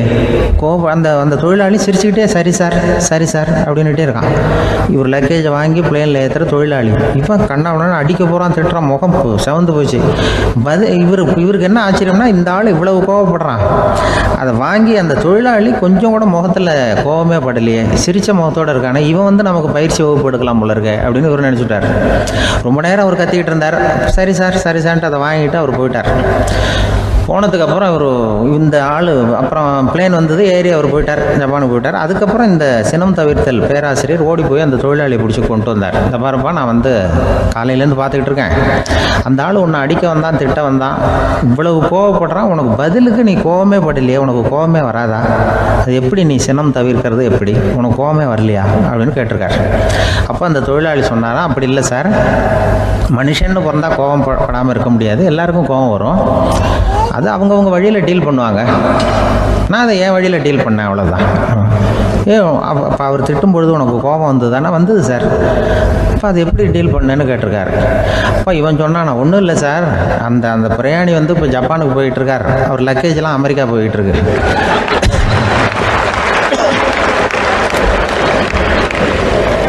இதுக்கு நாம் எதுக்கு சார் அனாவசியமாக அவன்கிட்ட போய் சண்டை போட்டுக்கிட்டேன், அப்படி மாற்றி ஏற்றி விட்டா அவன் போய் பார்த்துக்கிறான் எங்கேயாவது. அதுதான் நான் சினம் தவிர்க்கிற வழி அப்படின்னு சொன்னாரான். உடனே இதை தான் எனக்கு தெரிஞ்சது கோபம் வராமல் இருக்கிறதுன்னு அங்கே பேசினேன் அந்த கூட்டத்தில். அதுக்கப்புறம் இன்ன வரைக்கும் அவங்க கூப்பிடுறதே இல்லை என்ன. ஏன்னா நாங்கள் வந்து முறையாக ஒருத்தன் கோவப்படாமல் இருக்கிறதுக்கு என்ன வழின்னு சொல்லி கொடுத்துட்ருக்குறோம், நீ எப்படி பண்ணுறியப்பா அப்படின்னு சொல்லி. ஒரு பெரிய கிராமம், அந்த கிராமத்தில் ஒரு பண்ணையார் வீடு, அதுதான் அந்த கிராமத்திலே பெரிய வீடு. ஒரு நாள் ஒரு திருடன் அந்த கிராமத்துக்கு வந்தான், சுற்றி பார்த்தான், அந்த பண்ணையார் வீடு கண்ணில் பட்டுது. இன்னைக்கு ராத்திரி இந்த வீட்டில் தான் நம்ம தொழில் ஆரம்பிக்கணும் அப்படின்னு சொல்லி அவன் முடிவு பண்ணிக்கிட்டான். ஏன்னா அதுதான் அந்த கிராமத்திலே கொஞ்சம் பெரிய வீடு, அங்கே தான் அவன் எதிர்பார்க்குறது ஏதாவது கிடைக்கும் அப்படிங்கிறது அவனுடைய முடிவு. நடு ராத்திரி அவன் மெதுவாக சுவர் ஏறி குதித்து அந்த பெரிய வீட்டுக்குள்ளே புகுந்தான். அங்கே போய் பார்த்தா முக்கியமான இடங்கள்ல எல்லாம் காவலுக்கு ஆள் நின்றுக்கிட்டு இருக்கிறாங்க ராத்திரி நேரத்தில். சரி, இந்த வீட்டில் நம்மால் திருட முடியாது அப்படின்னு முடிவு பண்ணிட்டு மெதுவாக வந்த வழியிலேயே திரும்பி வந்தான். அந்த சமயத்தில் காலில் ஏதோ தட்டுப்பட்டுது. என்னது அப்படின்னு சொல்லி குனிஞ்சு பார்த்தா அங்கே ஒரு பெரிய வெங்காய மூட்டை. அடுக்கி வச்சிருக்கிறாங்க. சரி, வந்ததுக்கு வெறுங்கையோடு திரும்ப வேண்டாமே அப்படின்னு சொல்லி கையில் இருந்த ஒரு பெரிய பை நிறைய அதை அள்ளி போட்டுக்கிட்டான். வெங்காயத்தை போட்டுக்கிட்டு புறப்படுற சமயத்தில் கப்புன்னு கழுத்தில் ஒரு கை வந்து விழுந்தது. ஆள் மாட்டிக்கிட்டான். அதாவது காவலாளிகள் அவனை பிடிச்சி வச்சுக்கிட்டாங்க. மறுநாள் காலையில் அந்த திருடனை பண்ணையார் முன்னாடி கொண்டுட்டு போய் நிறுத்தினாங்க. ஐயா, இந்த ஆள் ராத்திரி நம்ம வீட்டில் திருடுறதுக்காக வந்தான், வெங்காயத்தை அள்ளிட்டு புறப்படுறப்போ மாட்டிக்கிட்டான் அப்படின்னாங்க. அவர் பார்த்தார். என்னப்பா இவங்க சொல்கிறது உண்மைதானான்னு கேட்டார். ஆமான்னு ஒத்துக்கிட்டான் அந்த ஆள். பண்ணையார் அதுக்கப்புறம் கொஞ்சம் யோசனை பண்ணார். அப்புறமா தீர்ப்பு வழங்கினார். இதை பாருப்பா, நீ இங்கே திருட வந்தது குற்றம். அதுக்காக நீ 100 ரூபாய் அபராதம் செலுத்தணும், அல்லது 100 கசையடிகள் வாங்கணும். அதுவும் இல்லைன்னா நீயே திருடுன அவ்வளவு வெங்காயத்தையும் பச்சையா என் கண் முன்னாடியே சாப்பிட்டுணும். இதில் எந்த தண்டனையை ஏற்றுக்கிறது அப்படிங்கிறத பற்றி நீயே யோசனை பண்ணி முடிவு எடுத்துக்கலாம் அப்படின்னு சொல்லிவிட்டார். அதாவது இவனே முடிவு பண்ணிக்க வேண்டியது. 100 ரூபா பணம் கட்டுறியா, இல்லது சாட்டை அடி வாங்குறியா, அல்லது வெங்காயத்தை சாப்பிட்றியா, இதுதான் அவர் கொடுத்தது, நீயே முடிவு பண்ணி சொல்லுன்னு விட்டார். திருடன் கொஞ்சம் நேரம் யோசனை பண்ணி பார்த்தான். அவனுக்கு இருக்கிறதுலே ரொம்ப சுலபமாக தெரிஞ்சது இந்த வெங்காயத்தையே சாப்பிட்டுட்றேன்ட்டான். ஐயா, நான் இந்த வெங்காயத்தையே சாப்பிட்டுட்றேன், அதுதான் எனக்கு கொஞ்சம் சுலபமாக தெரியுதுன்னா சரின்னு விட்டார் பண்ணையார். அப்படியே எல்லாத்தையும் கொண்டு வந்து கொட்டினாங்க. ஒவ்வொன்றா எடுத்து சாப்பிட ஆரம்பித்தான். கொஞ்ச நேரம் சுவாரஸ்யமாக சாப்பிட்டான். அதுக்கப்புறம் வாய் எரிய ஆரம்பிச்சுட்டுது. கண்ணு 2 செவந்து போச்சு. கண்ணில் இருந்து தார தாரையாக கண்ணீர் வழிய ஆரம்பிச்சுட்டுது. ஒரே எரிச்சல். அவனால் தாக்கு பிடிக்க முடியல. வெங்காயம் பாதி கூட தீரல. பார்த்தான், சரி இது நமக்கு சரிப்பட்டு வராது அப்படின்னு முடிவு பண்ணிட்டான். ஐயா, என்னை மன்னிச்சுக்கோங்க, இது என்னால் முடியாது போல இருக்கு, பேசாமல் எனக்கு 100 சாட்டை அடியே கொடுத்துருங்க அப்படின்னா. அவரும் சரின்னார். சாட்டை அடி விழ ஆரம்பிச்சுது. அதுவும் ஆரம்பத்தில் ஒரு மாதிரியாக இருந்தது. ஒரு 60 அடிகள் விழுற வரைக்கும் தாங்கினான். அதுக்கு மேலே அவனால் முடியல, தாக்கு பிடிக்க முடியல. ஐயா, என்னை மன்னிச்சுக்கோங்க அப்படின்னு மறுபடியும் பண்ணையார் காலில் விழுந்தான். ஐயா, இதுவும் எனக்கு சரிப்பட்டு வராது போல இருக்கு, பேசாமல் 100 ரூபா அபராதமே கட்டிவிட்றேன் அப்படின்னா. அதே மாதிரி பணத்தை எடுத்து கொடுத்துட்டு அவன் பாட்டுக்கு போனான். இப்படி ஒரு கதை உண்டு. இந்த கதையை உலக புகழ்பெற்ற மனோதத்துவ மேதை எம் ஸ்காட் பெக் ஒரு உதாரணமாக எடுத்து சொல்கிறார். எதுக்காக அவர் எடுத்து சொல்கிறாருன்னா, இந்த முடிவெடுக்கும் திறன் அப்படிங்கிறத விளக்கிறதுக்காக. வாழ்க்கையில் முடிவெடுக்கிற திறன் நம்ம ஒவ்வொருத்தருக்கும் ரொம்ப அவசியம். எந்த சந்தர்ப்பத்தில் எப்படி முடிவெடுக்கிறோம் அப்படிங்கிறத வச்சு தான் நம்ம வாழ்க்கை அமையும். எவ்வளவுதான் பணம் இருந்தாலும் சரி, எவ்வளவுதான் படிச்சிருந்தாலும் சரி, இந்த முடிவெடுக்கிற திறன் சரியா இல்லைன்னா வாழ்க்கையில் பல சறுக்கல்களை சந்திக்க வேண்டியிருக்கும். நாம் முடிவுகள் எடுத்தால் அந்த முடிவுகளால் ஏற்படக்கூடிய விளைவுகளுக்கு நாம் பொறுப்பு ஏற்க வேண்டியிருக்குமே அப்படிங்கிற பயத்தினால முடிவெடுக்கிற அதிகாரத்தை பல சமயங்களில் நாம் மற்றவங்களுக்கு தாரவாத்து கொடுத்துட்றோம். நாமே முடிவெடுக்கக்கூடிய திறமையை வளர்த்துக்கிறது தான் ரொம்ப முக்கியம். ஒருத்தர் சொன்னார், சார், சின்ன சின்ன பிரச்சனைகள்ல எல்லாம் எங்கள் வீட்டில் என் மனைவி முடிவு எடுக்க விட்டுருவேன், பெரிய பிரச்சனைகள்ல எல்லாம் நான் தான் முடிவு எடுப்பேன் அப்படின்னார். பரவாயில்லையே அப்படின்னு சொல்லி, சின்ன சின்ன பிரச்சனைகள்னா எதுங்க அப்படின்னு கேட்டேன். ஒன்றும் இல்லை, இந்த வீட்டு வருமானத்தை பெருக்கிறது எப்படி, வீட்டு செலவை சரி கட்டுறது எப்படி, வீட்டு செலவுக்கு வாங்கியிருக்கிற கடனை அடைக்கிறது எப்படி, இதெல்லாம் சின்ன சின்ன பிரச்சனைகள். என் மனைவி கிட்ட